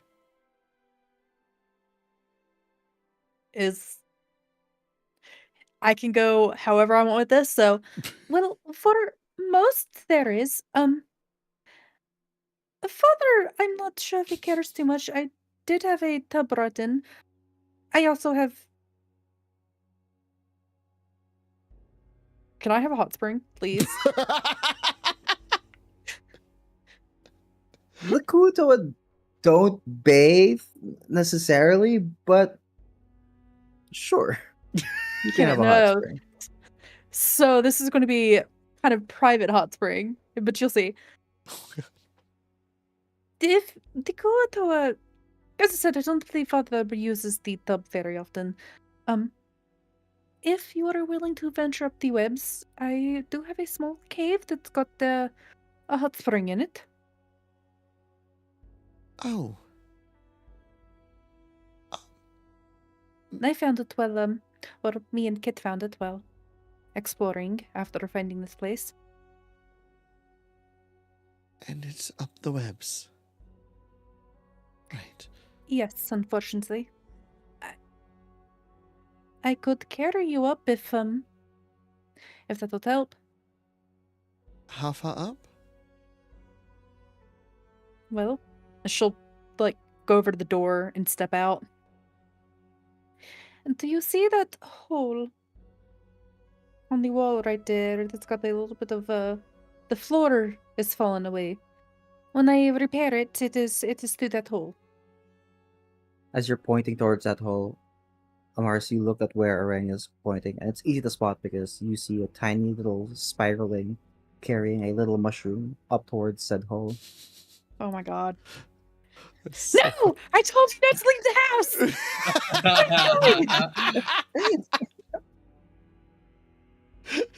Just see fucking giant spider go chasing after the kid. I'm gone. Arania's gone. After the kid. Oh, okay. We'll discuss that later. Just wanders back into the living room. No, did Koishi actually really go in there? Yes. Fuck, yeah, I'm gonna leave them and go after Koishi to make sure he's okay. God It's damn an it. excited kid that's finally home after a long time. With a new friend, he wants to show Stuo everything. This is my dad's It gun has- safe. Before Arania takes off, can she grab Liar? Yay! Liar, I assume that's the dear. sound Liar makes when you pick Liar up. Liar, dear, how would you feel about being a babysitter while I get stuff sorted out? There is hot springs. Stay with the kids, please. Children, we're going to the hot springs. The children Tell are me where already your there. mother keeps her alcohol. I don't drink though. Tell me where the alcohol is. You're holding out on me, Arania. Yeah, and I know Arania you've got alcohol somewhere here. will go up to the hole that leads to the tiny hot springs that she has. Does everything look okay? As you head on over, you see Koishi just with Stuo going, "This is the hot water. I don't know why Mom's so into it, but Grandpa doesn't like it.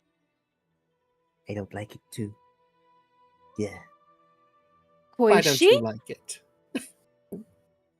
Koishi turns to look at you. What did I tell you? Not to go to our house. And what is this?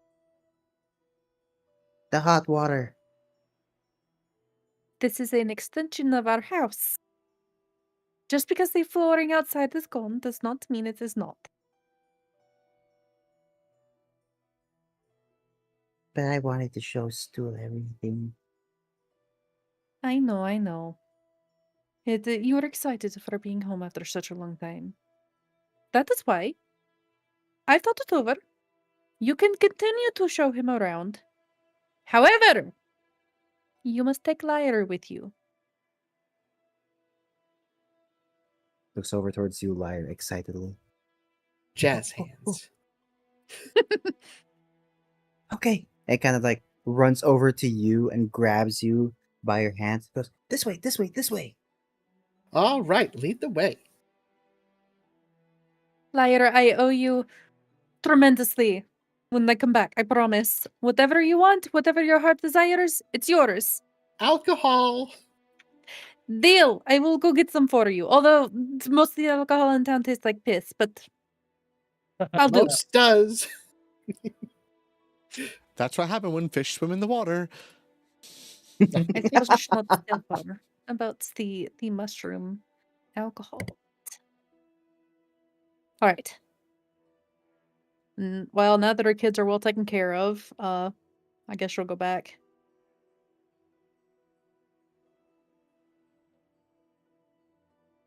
All right. Maris, you are settled. Basil, your turn. Yes, show me where Kit used to live. He has like this like dumb grin on his face, like, "Ooh, I'm excited to learn." How good are you at climbing? Look at me. What do you think? I am going with not very. However, I feel like if I'm wrong, No. Dwarves are a tree-faring species. all right, come on, let's go. She'll go back outside and go over to what looks to be like a small lift or like a platform that goes up to the opening in her home. Hop in. Pull that string and pull yourself up. Oh boy. Like naturally? Is there like a pulley system that I could use? Yes. Well, it is web. It is a pulley system, yes. But you're strong. You can lift your weight, correct? You're highly doubting how much I weigh. But I'll give it a try. Unfortunately, I have not gotten a better way to get to my home for non-wall climbers. I'll do my best to pull myself up. All right. And I'll say, no check needed. The web itself, I would say, has been made in a way that, because it's not just Arania or Kit that lives here, but Shushar lives here as well. And on occasion, Shushar might need to get around to different places to either help clean or have conversations or bring things over. And so I assume you would have made it so that a lot of the climbing that's done should be doable by your father as well, Arania. No, Arania is being kind of a complete dick at this moment. Funny dick. There's a pulley system to get to her front door. However, there's a set of steps that she's built into like the back wall or whatever that goes up to it. It's the back entrance. It's fine. All right, okay. Well, Basil, how good are you at climbing? Not good at all. He's a Go ahead and make dwarf. me an- You diggy hole, not climby tree. Well, go ahead and make me a roll, please. We'll do athletics. You said That is insane. Oh, That's- it's so That's not close. good. That is a 5. And Arena, you watch as the best way I can put this for you is like a baby spider's first steps, as Basil is trying his best to climb and get to where you are leading him. And with the check, it isn't that he falls. It's more that Round. it takes forever for him to get where he needs to go. In fact, Basil, at a certain point as you're climbing, you pull a muscle and your back just starts to ache. Heidi, I swear when I find you, you're giving your dad a sponge bath or something with that special oil. I don't know. This is killing my bones. Have you made it up yet? Oh, there you are. Yeah, you're pretty close.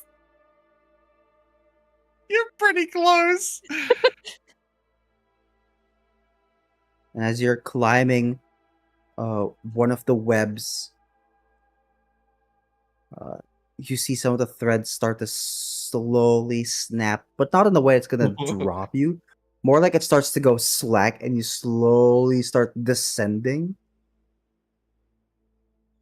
And you're watching your goal just get further and further away as the rope or the web you're holding onto just keeps going lower and lower and lower. No, please. What is this hell?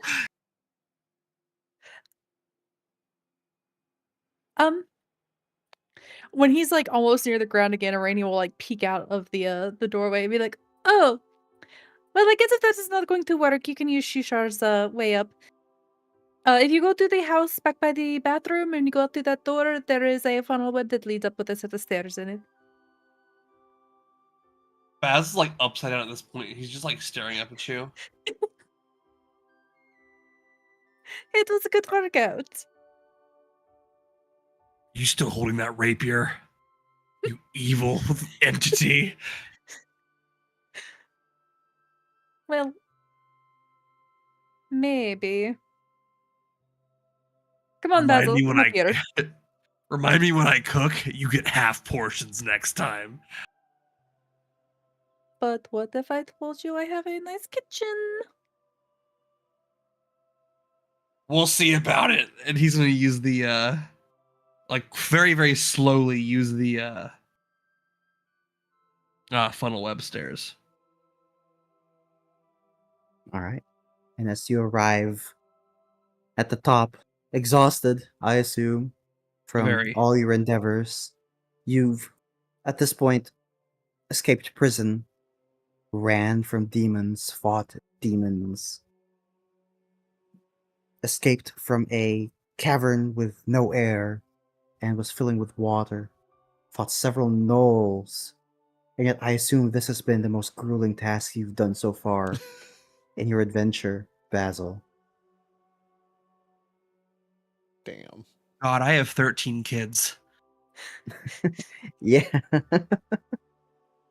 Oh, are you alright, Basil? It looks like you worked up quite a sweats there. I'm fine. It's like if you've seen what's the movie Howl's Moving Castle, he looks like that fat woman after she went up the stairs after a while. Oh my Yes. god. Right. So, that's right, Kit's room. It's this way. And, the inside after coming out of the funnel web, like, I guess you could say that this is close to a, like, living room. And it's got 2 offshoots that lead off into, like, other rooms, not other just tunnels that go off up to the ceiling. One of them goes, to the side, and it's got a curtain, because there's no doors. That's Kit's room. Go take a look. Inside the room, it is very bare. Uh, there is a small, like, hammock-like bed, uh, a tiny table, a little shelf to put, like, clothes on, and, uh, a chest at the corner of it, and that is it.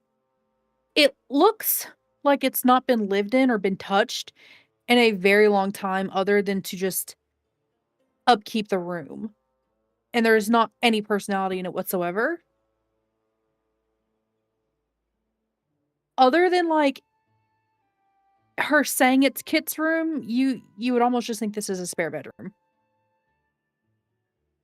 That makes sense. And he just like you see him like shift forward slightly, and he just lands in the bed face first.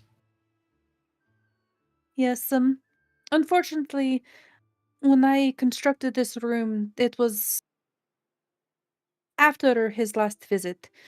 I was going to be a gift for him on his 4th visit, and he never showed up. So, you're going to be the first to spend the night in this room. It's okay with me.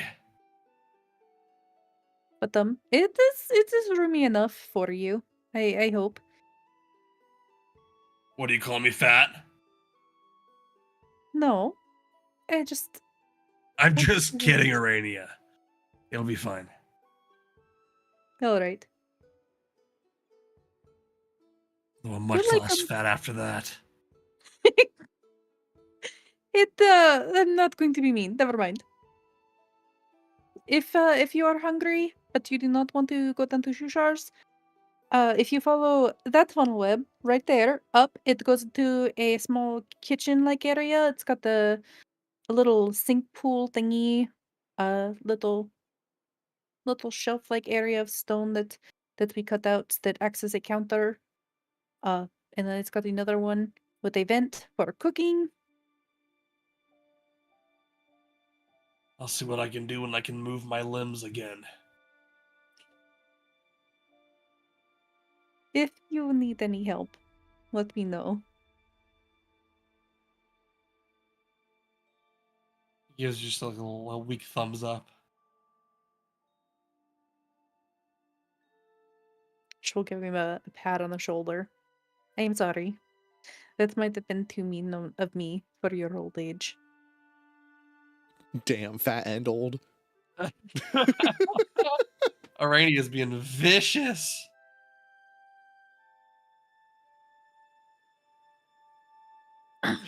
The sword whispers, call him ugly next. Say he has no bitches. Tell him Hey. his risotto is bland. Hey! Hey, I can always make a room for you for when your wife leaves you because you cannot cook anymore and you're too ugly and fat for her. Whoa! Just goes down a Whoa! list. Basil sits up. I am joking! I did not say that! Call me crazy, but that didn't seem like it came out of nowhere. That seemed like that was locked and loaded. That was ready Yeah. to fire. Jess has her But villain you- arc prepared. Basil sits up and goes, Did you say something? Sorry, I was tired. What did you say? I didn't say anything. I was getting ready to go get Amaris and Liar and maybe you, if you weren't so tired, to go talk to Never mind. I didn't say anything. You're fine, Basil. The hot springs are that way through that funnel. Just be careful because the floor is falling out at the end of it. You might be able to make a jump to the ledge though. Or you can wait and I'll repair it and you can, I'll figure it out. Don't worry. feel free to explore the place or where the various tunnels go. The room across the way though, that is mine. Please do not go in there. Otherwise, make yourself at home. Alrighty. Goodbye. And Rainy just like scurries out of the hole in the living room back down over the side. All right. While this was happening, Liar, Yo. you are spending some time with Koshi and with Stool. And Koshi starts showing you around different places. And then Koshi kind of looks at you and goes, Auntie Liar, Yes. can I show you a secret place? You have to Ooh. promise not to tell Mom.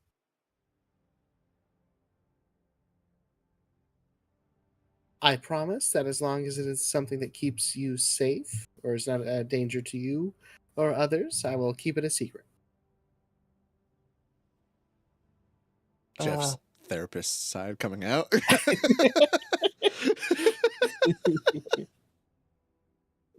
Well, what if I showed you Grandpa Shushar's secret stash? Secret stash of what? Yes. OnlyFans? It helps with the glaucoma.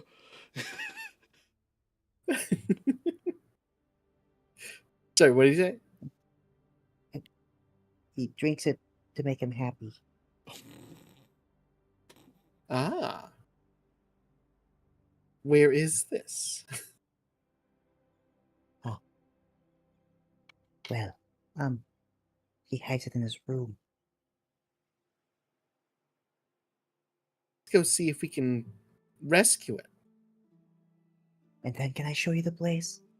Yes. All right. And he starts leading you over towards Shushar's room, in which, as you get there, he opens the door slowly and kind of creaks open. Starts looking around to see if anybody's there. And then scurries into the room and goes over towards one of the floorboards. He removes the floorboard, and inside you see a sack, Liar. Looks fairly old, but there's like a bunch of fish that surround the sack. These are usually frozen. I guess it makes sense since Grandpa's not been here in a long time. Here you go, Auntie. And hands you the sack. And what is it within the sack? You open it up, and inside you see a fancy looking bottle of wine. Oh. Fancy bottle of wine. Into the inventory it goes.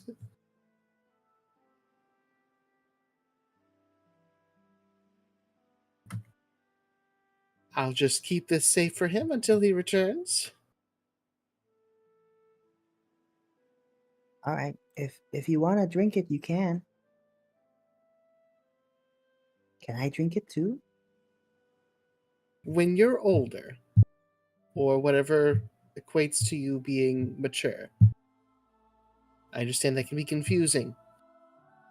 Some people are like 80 and they're still your size. Oh, okay. And the wine, specifically. Wait, sorry, no, this is not wine. It's whiskey. Oh, whiskey. Oh shit. Bottled whiskey. It's called Sandkeg's Hide. Oh. Oh no. How do you spell that?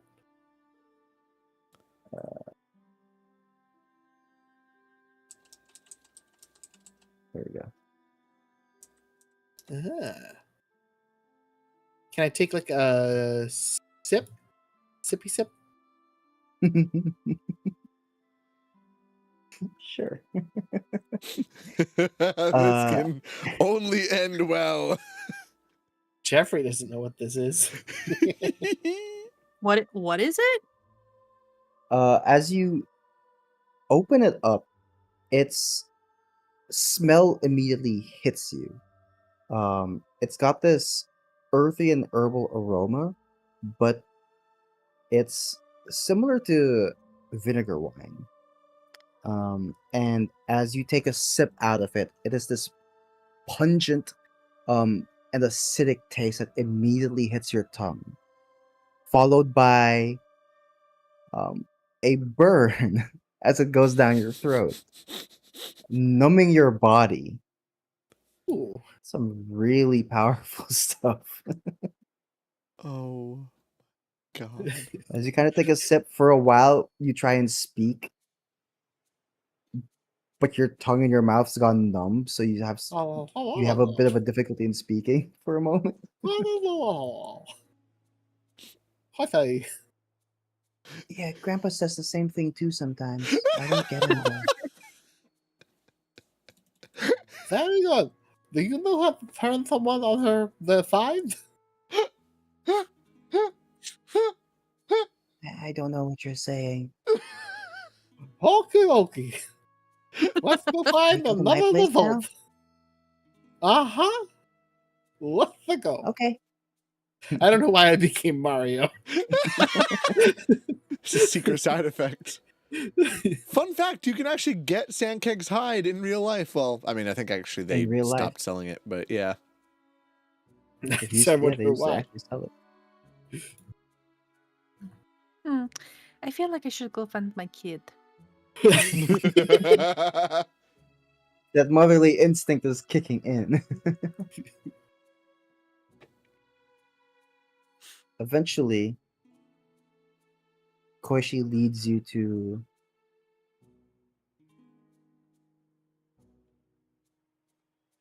a small hidden nook in the ceiling of one of these caverns. There is no sound here. It's eerily quiet, except for a single drop of water that, when you look at where it's originating from, is a very thin web woven fairly close to the ceiling. The droplet feeds this small puddle of water that, when you look at it, is unique. It is clear, unnaturally so.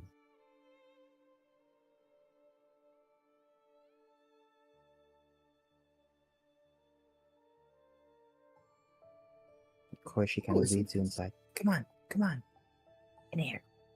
Okay. I'm coming. Oof. Okay, I'm gonna flop a little bit. So they're gonna flop a little bit. Just like, okay. It drags Stu inside as well. This is my secret lair. Don't tell Mom. When I'm hiding from her, this is where I go. Oh. It's very pretty. Thanks. This is where I practice. Look at this. And he starts doing like little karate motions. Yeah. Pretty cool, huh? Oh, where did you learn that? Sometimes I watch Kid when he's practicing. I try and take his moves. Yeah.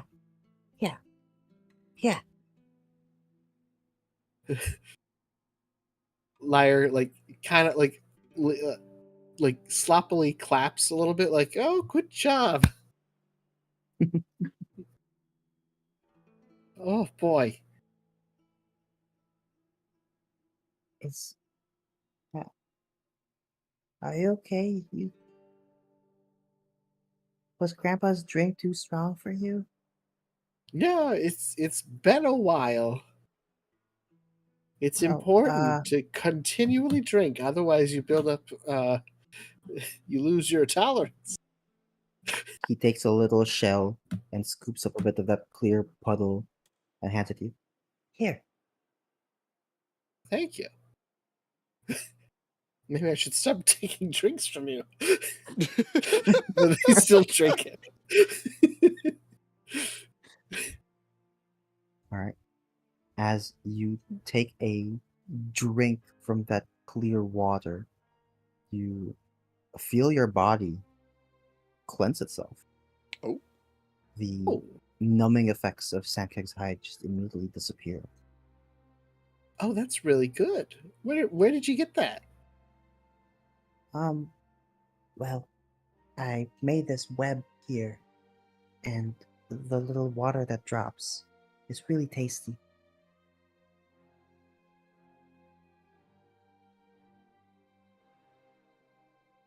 This is some good stuff, kid. You should bottle it up and keep some for yourself. It's not like what my mom does, but I'm hoping to surprise her with it. I'm positive that she will be incredibly pleased by it. Okay. Well, I'll keep saving up some until I can get an entire bottle. Sounds like a plan. And they're gonna ruffle their hair. Oh, you want to see a view of the lake? Oh, sure. And he's going to lead you again through several of the web tunnels until eventually you arrive at a decently high point that overlooks the lake. And for the most part, it's just still darkness. Sometimes the water itself blends in with the rest of the cavern. Then you see some lights reflecting off the water's surface. And on occasion, you see several boats that break the surface tension of water off in the distance.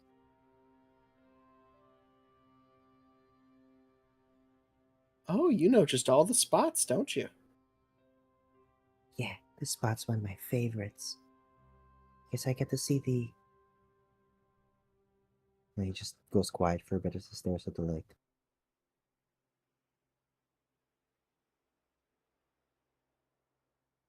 There's something there. Oh? I'll try to look out. Make me a perception check.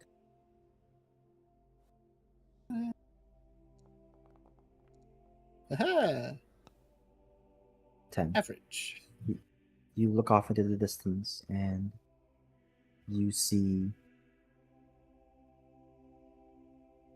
a boat fairly close to Schloop de Boot. I'd say maybe about, I say fairly close, but it's like 700, 800 feet away. It's light, singular torchlight, kind of making it visible.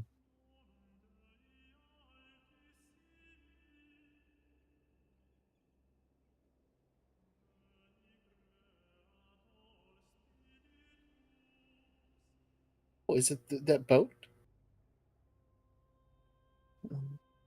No, it's Koishi kind of grabs your hand and squeezes it. Well, I'm scared.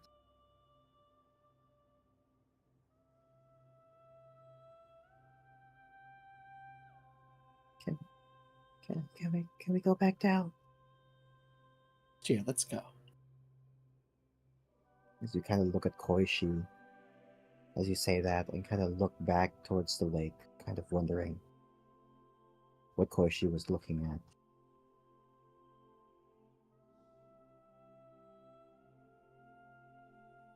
Kind of stare for a bit. That boat that was there is now gone. You try looking for it. Maybe it moved faster and went somewhere else, or maybe its torchlight disappeared. But before you could get a good chance to better look for it, Koishi just continues to urge you to head back downstairs. Okay, I'll race you. Eventually, okay. Eventually, you arrive back down with everybody.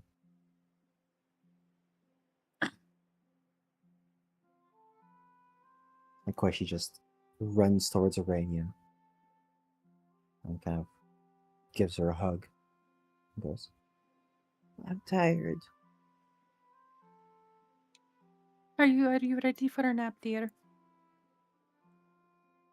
Yes, please. All right. Did you at least have fun? I did.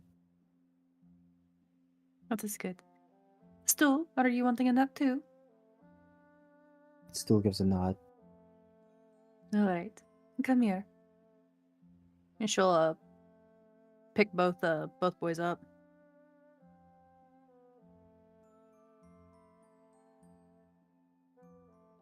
And to the rest of the group. Or whoever's in the room with her. I don't know if everyone went down. That What depends on the- everybody. Who would be there? I would. Where would this be? I assume it's the living room or Okay. somewhere Is it- within the hut itself. Is it in Arania's place or is it at Shushar's? Would have brought Lyre down to Shushar's. Okay. Yeah, Mars is there. Um, what are we doing after this?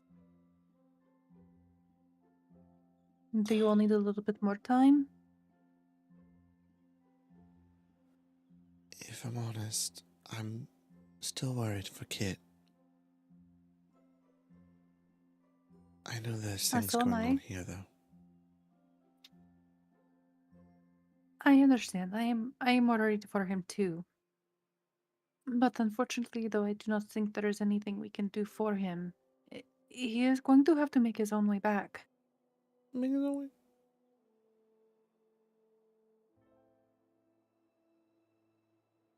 And in the meantime, after I get stuff sorted here, I might be able to send a few people out to search the surrounding waters and caves, see if maybe he turns up in one of those.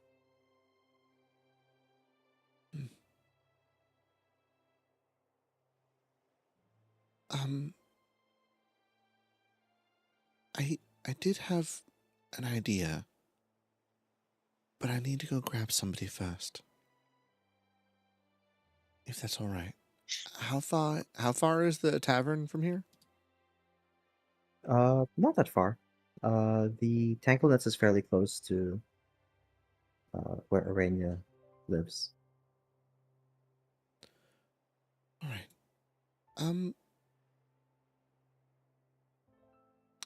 To kind of like look to the party. We haven't really been separated from them often. I know we're the ones that are usually in the fight, but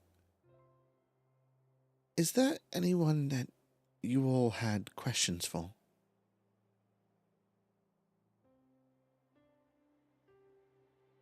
Not that I can think of. Although I would not mind just having Jimjar or Sarah around again. Basil, Laya, Fine with whatever. Basil. I was muted. This is not my city, so I'm not going to make it my decision. No, just anybody in the party. I mean, the ones that are staying in the tavern. Are there any of them that you have any questions for?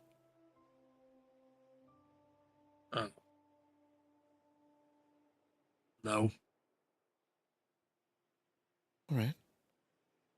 Jim, John, Zareth. Okay. And Amaris is going to, I'll be back.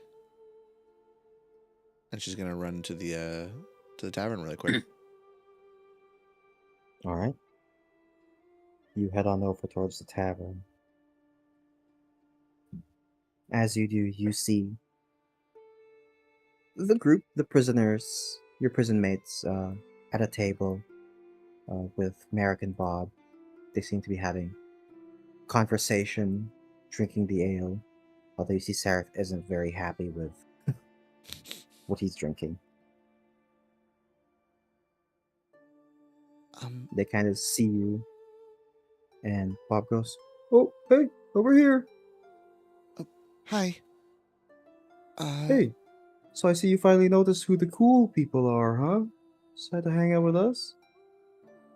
Oh, I'm just kidding. What's up?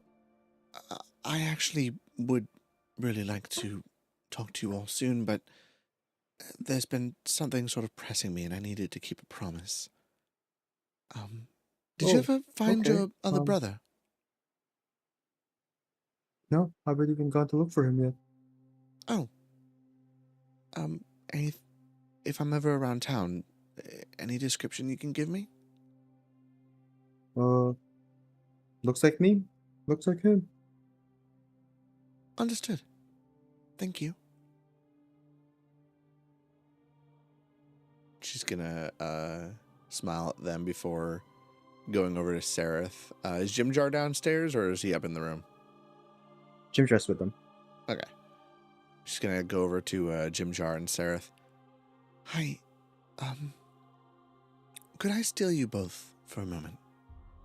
A few moments. More than a Sure, moment. alright. A little while. Sure. Jim Jar and Seraph both get up. Eldith, could you hold down the phone while we're gone? Right? Yeah. Of course, I can do that. It's no problem. Thank you. Alright. And she will, And she kind of takes Jim Jar and Seraph's ale and goes, hey, more for me. she will She's having a lead blast. with the other two dwarves, just like, oh no, that can only go on end well. And she'll lead those two back to Arania's place. Alright. Seraph kind of looking around goes, nice place. Arania, sorry, I hope you don't mind if I brought just a little bit of company temporarily. You mean Ginger and Sereth? Yes. I don't mind. Good, good. Can you tell me what this is about, dear? I'm thinking you might be a tad bit nervous, right? Sorry, she'll kind of... I'll even say that, like, she actually still has, even at this stage, taken off some of her armor, though has kept the breastplate on, and is looking a little bit more vulnerable than usual before... We've been traveling for several days, possibly weeks, it's hard to tell. And I noticed that we all still have distance. Arania, I'm not sure. I'm sure you want to stay here whenever we move on, and I understand that. So I thought, Well, while I we... would like to stay here, but I've already told you that I will go with you. She actually smiles at that. It's actually rather comforting. But if we are going to continue, I thought it might be best if we got to know each other better, rather than the silent traveling and eeriness of keeping an eye over our shoulders for random demons that have chased us. So, and she's going to They had bottles at the tavern, right? Yeah, they do. I thought maybe this might be a good idea, and she's going to pull out a bottle that she snatched off one of the tables. It's What is this? Have you ever heard of Spin the Bottle? Like the game that young fish girls and boys play? Oh, sorry. Variant of it. It's not for giving an excuse to become physical with somebody else. This is something that I was told about when I had trouble opening it up for the first time.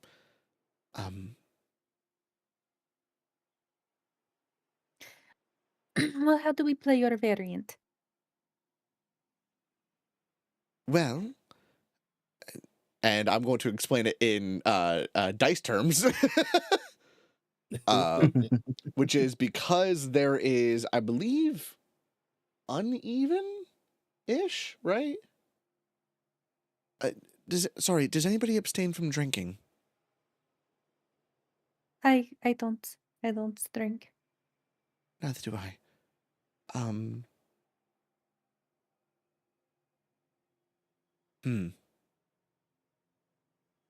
can make some hot cocoa.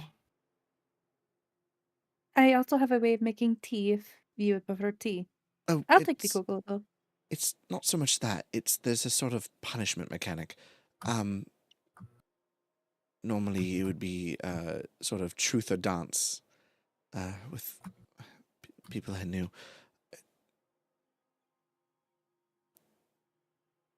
Essentially, she'll explain that everybody. This is an alternate on a thing that we've done before.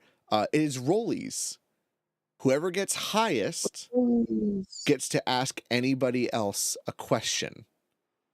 Whoever gets lowest has to either drink or, because there are people abstaining from drinking, what was, oh God, I just wrote it down earlier.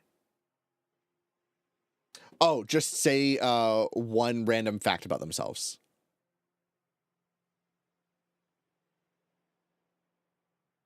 That's it.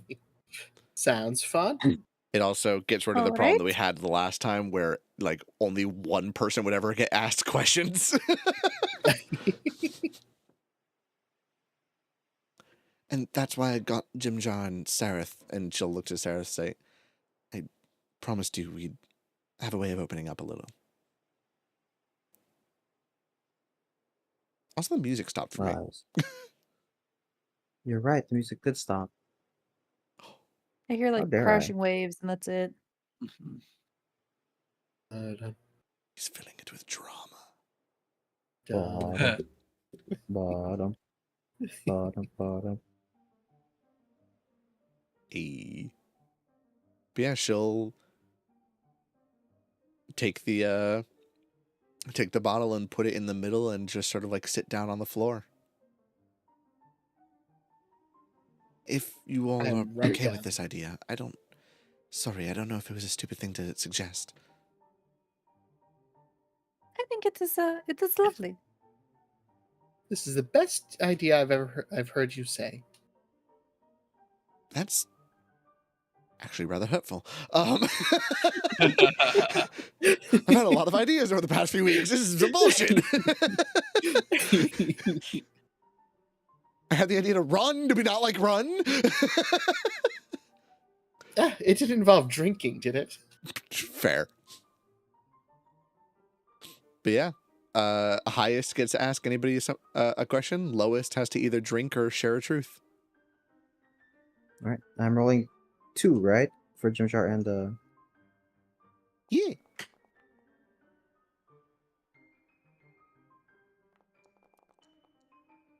Oh fuck. Oh, is it wait. D20 or D100? Oh, D20. Sorry. Jesus Oh. Christ. Not And it's- 20. God damn. D20? Jesus, Jess. Ah.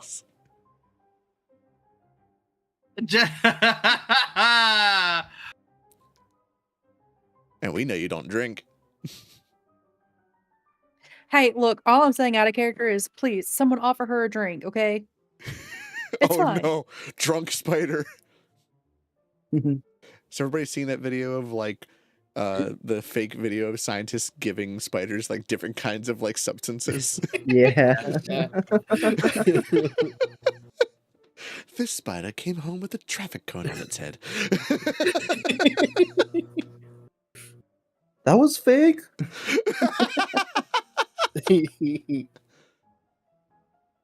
So Well- this means that I have to take a drink or give a random fact about myself. Yes. Oh, we don't really have anything to. I forgot to get a drink. I've got something. Jeff caught on to what I was leading up to. Just out of my bag, onto the table. Oh no. Imagine you roll lowest, take a swig, and then the next time you get the win, it's like, okay, so I was saving this for a special occasion. Oh, we don't have to. I can run back if you'd like. No, that's fine. I'm saving this for a special occasion. I was going to drink it tonight alone. Well, so who got highest? Who's asking the question then? That would be Basil. Be me. That's all right. All right, I will let You- you go first. Ask whoever you want to your question. Before you even say that, Basil's already drinking. He goes, "Oh wait, lower person drinks, right? Well, better finish this cup." And he just quickly downs the rest of it. Does Ah. he also get the numb feeling? That's a good question. Yes, you would. Numb tongue. This isn't like a Constitution saving throw kind of saves you from it. It's just this is the effects of the whiskey that you're drinking. Ooh, I like this stuff. Now, what am I Wait, supposed to ask her, Husty, about it? You suddenly went Texan. Wait, so I'm just talking about my tongue. is Basil asking me a question, or is he asking anyone a question and then I give a random fact? You give a random fact. Basil can choose anybody. All right. Choose Urania. All right. What are your true feelings on Kitsaris? Oh. Motherfucker immediately went to middle school. Oh no, It's, this is fully to get back at her for the fucking stairs incident. High school revenge. How much of this do I have to tell? Well, how much of it has to be the truth? It's supposed to be the truth. Lyre will sidle up next to them, kind of like a devil on the shoulder. Or you could take a drink.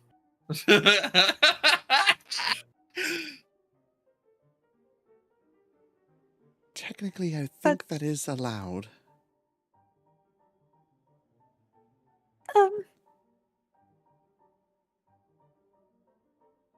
I'll take. I don't want to take a drink, but I also don't want to tell you.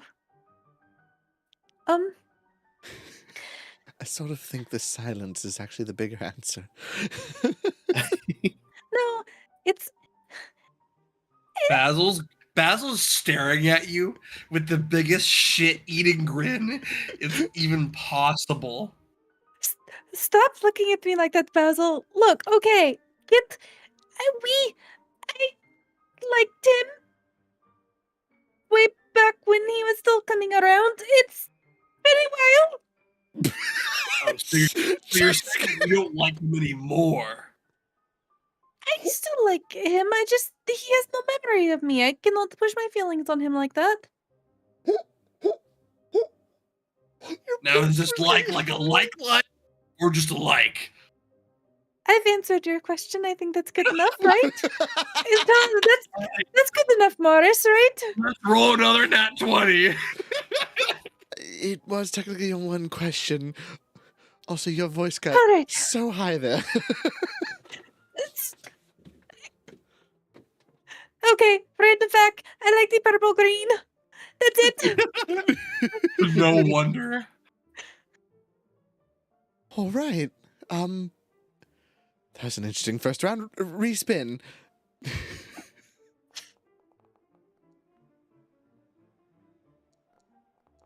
Oh, Jesus. Oh, fuck. Just Ooh.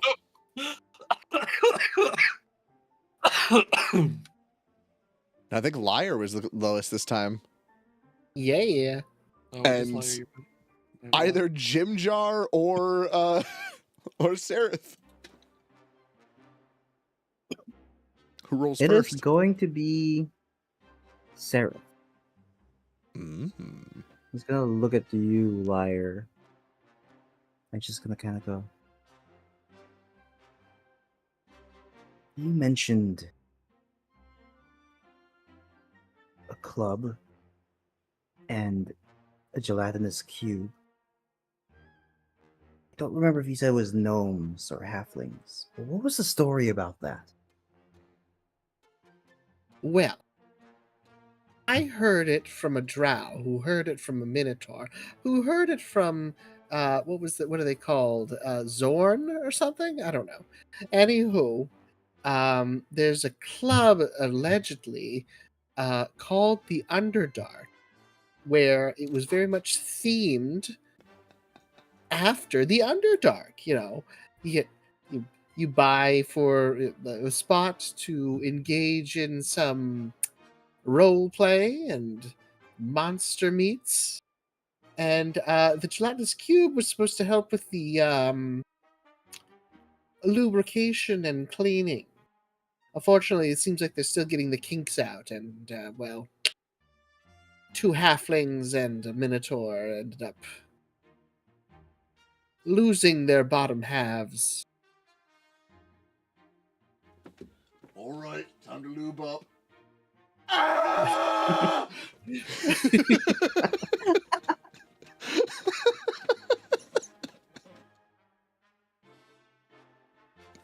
Hey, Well, Sarah's they're just shut like down. eyes squinting and going.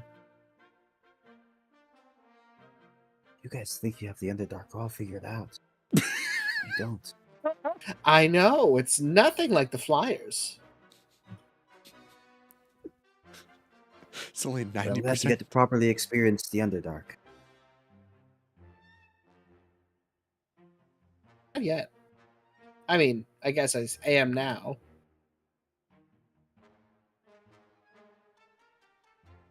Mars is just like slowly like blinking like, oh my god, so when they said the event, oh god. I know. Imagine my disappointment. This is the longest dry spell I've ever had. Oh my god. Oh, speaking of, I think you got lowest. Right. Glug glug.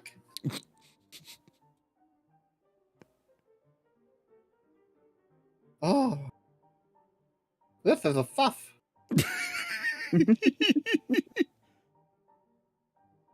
Next round? Next round. Oh fuck. Ooh. Oh no. Ah! Oh my god. Oh, Rollies. Rolly rollies.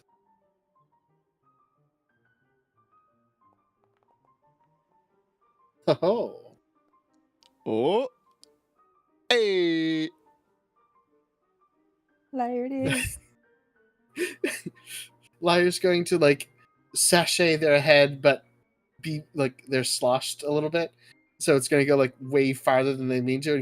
They can just kind of like throw themselves onto the table, and just like, all right, they just like go with it. Like I planned on doing this.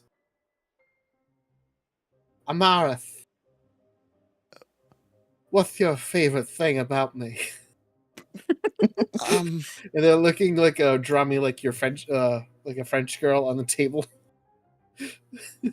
oh, um, if I'm honest, I actually really like your music.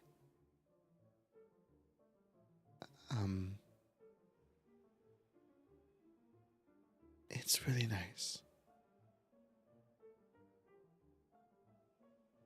Sorry, I don't know if Wait. that's shallow. No, not at all. I was gonna ask about my body. Oh. That's a separate question. You weren't specific. They slink back into their seat. Tease. Oh, and Arania, I also don't drink, so I guess I'll join you.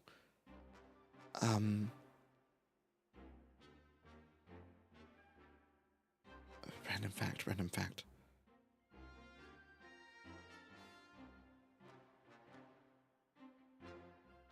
I am actually a rather skilled chess player.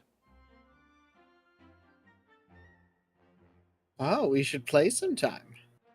Oh, I'd actually really like that. Yes, strip chess. She goes to ask how the fuck that works, and she's like, nope, it's not worth it. Next round? You see, you would think it would actually involve taking off clothes, but it's actually involved taking on clothes. At least until you lose. So And then you take them start off again. naked? Yes! Honestly, fair. Oh my god.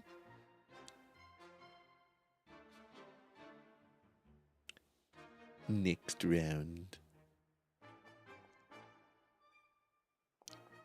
If I get the lowest, I swear to God. No, damn it! It was almost a nat one.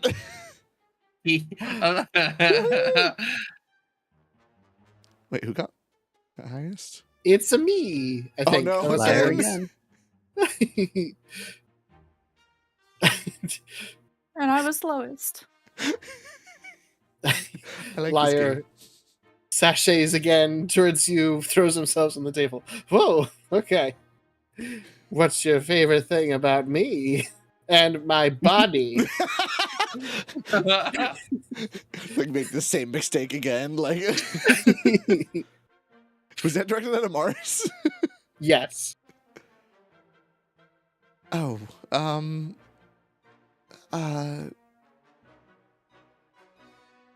you have actually very lovely eyes. Sounds like a question, dear, not a statement.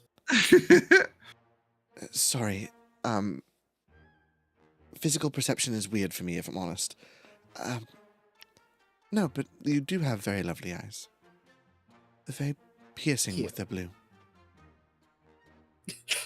They're just like crawling towards you slowly. Just being like, you do? Oh. Especially if it makes you like comedically uncomfortable. Oh no, she's just massively confused.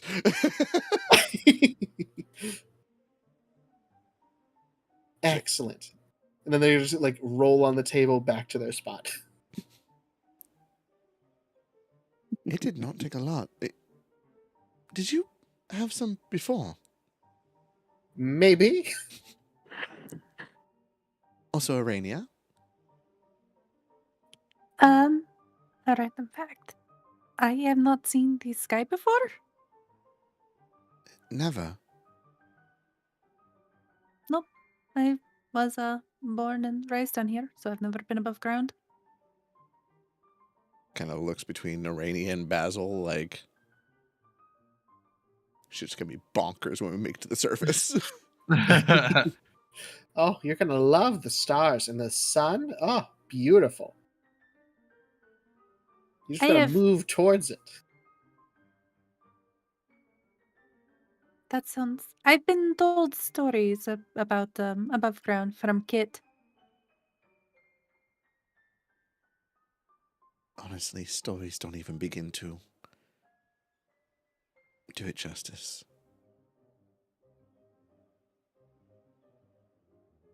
It'll be nice when we make it up. Mm-hmm. I don't know if we have enough time for one more round tonight. You can do one So, yeah, more. one more. Let's do one more. More lightning round. Go. And I hope we can we start with it still? Ooh, Next can we? session? 11 and the 6. Yeah, if you want to, we can start with it next session as well. Yeah. Arania, you rolled the highest. Did I get lowest again? Yay! Jim Jar rolled the lowest. So Did he's he? gonna drink. 6. Oh no, you rolled a 4. I got a 4. Never mind. I can't count. Go ahead, Arania. I have got 2 questions for 2 different people, but I can only pick one. I'm sure Lyra will answer my other question if I ask her anyways, or if I ask them anyways. Morris. Mhm. Question. 3 in a row. Okay. When we were talking before, you said you had something. We made promises to tell each other about our secrets when we made it to my home. Well, what was your secret you were keeping? Oh.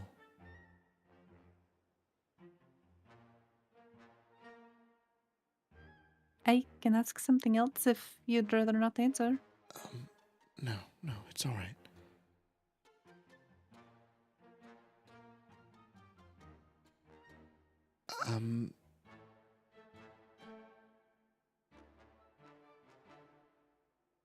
It's sort of hard to explain.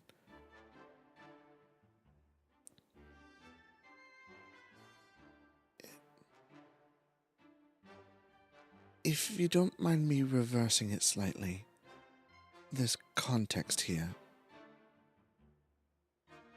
Given what you need to also reveal to make it understood.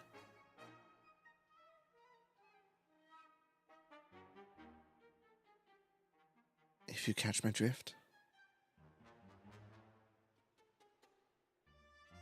So, are you wanting me to tell everyone my secret first?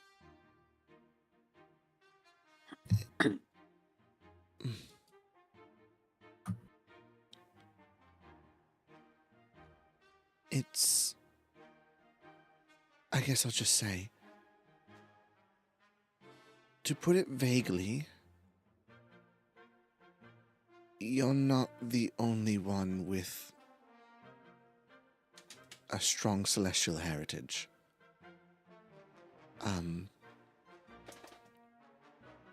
Basil, I'd mentioned my consecution.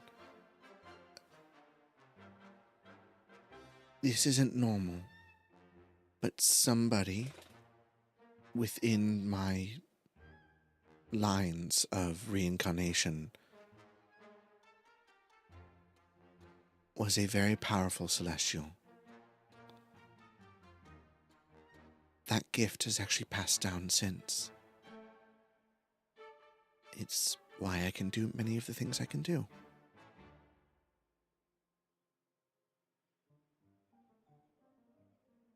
Sorry if that was vague. Kind of, yes.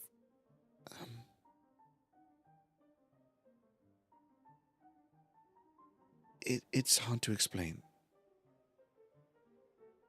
Well, I don't think any of us here are stupid. No, I don't mean for you to understand. I mean to explain.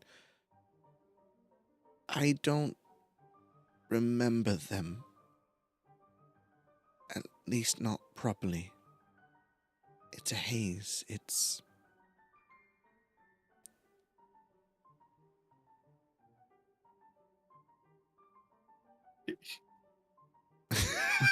I love the... I love that eye blink so much.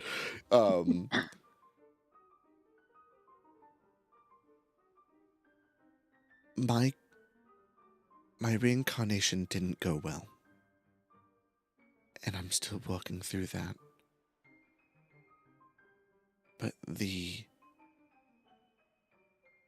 celestial in my past,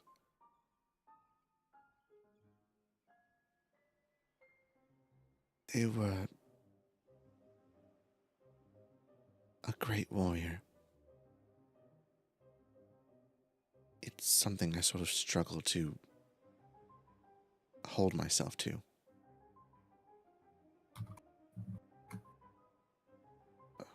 But I don't know enough about them. Now, what is their name? I mean, if they were as great the warrior as you say, we might have some knowledge on them. Do you know their name? She nods. I do. She kind of looks over towards Seraph. If you do not feel comfortable sharing it, you do not have to. I was just curious, that's all.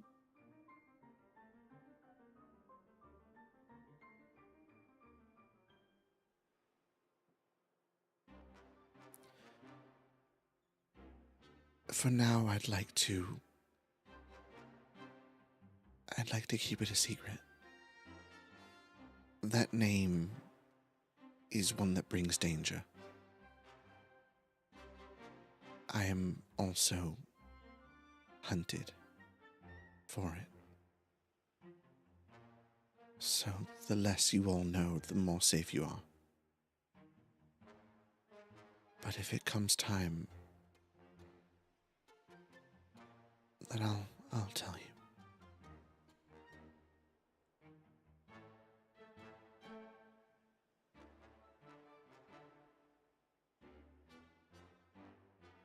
Oh, and I got lowest.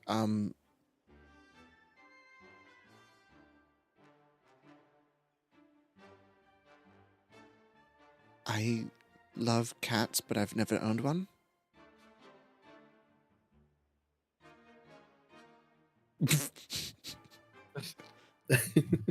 Sorry, that seems rather quaint in comparison. I don't think it's any different from sharing my favorite color is purple and that you like just the small detail. It's fine. Yeah. And you like my eyes.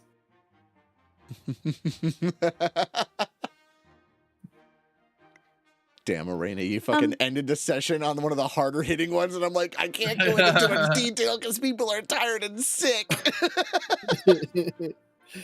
I have one last question, but I guess I'll hope to roll high enough to ask it next session. Yeah, we can continue this next session. It's all next session as is we just can this. leave off our little drinking game there. I mean, there's plenty of time. We're not in a rush to do anything. Woo. This is civilization after a while, so Yeah, You we're know. the safest we've ever been. And we'll stay that way. Oh we'll yeah. stay that way I'm forever and sure. ever. This is the campaign now, guys. Just drinking games Just every day. farming simulator and drinking Mhm. games. All right, Yeah, that's Quaishi. Auntie's going to teach you how to roll everyone to their side.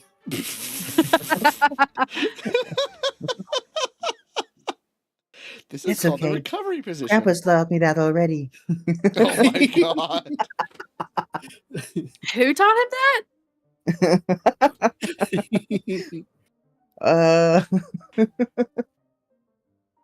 How do you roll Arania to the side? I was just thinking that. I was like, all right, we're going to tip your mother over. I don't. Okay. This She is does gonna, It's like we contemplate. need to get leverage. We need a levy, a pulley system. Look, if Rania is ever drunk enough that you need to tip her over onto her side, when you start to tip her, she's just going to roll over and do the dead spider curl. No, that's worse. Oh my Can't god. That's aspirate. perfect.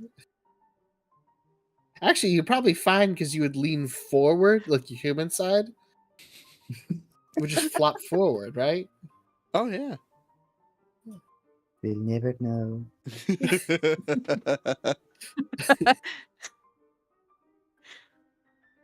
Good session All right, though. guys. Yay! Very good That was session. I a- agree.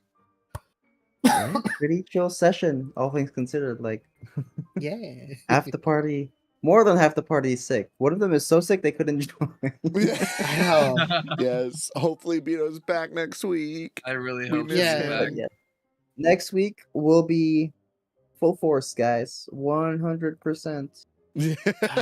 Just don't Fingers fucking jinx crossed. it, dude. Fingers crossed. We'll be all a-okay. The 6th is when we'll see each other next. Yeah. That's correct. I can't believe it's been a month already. Oh, since I know. yeah.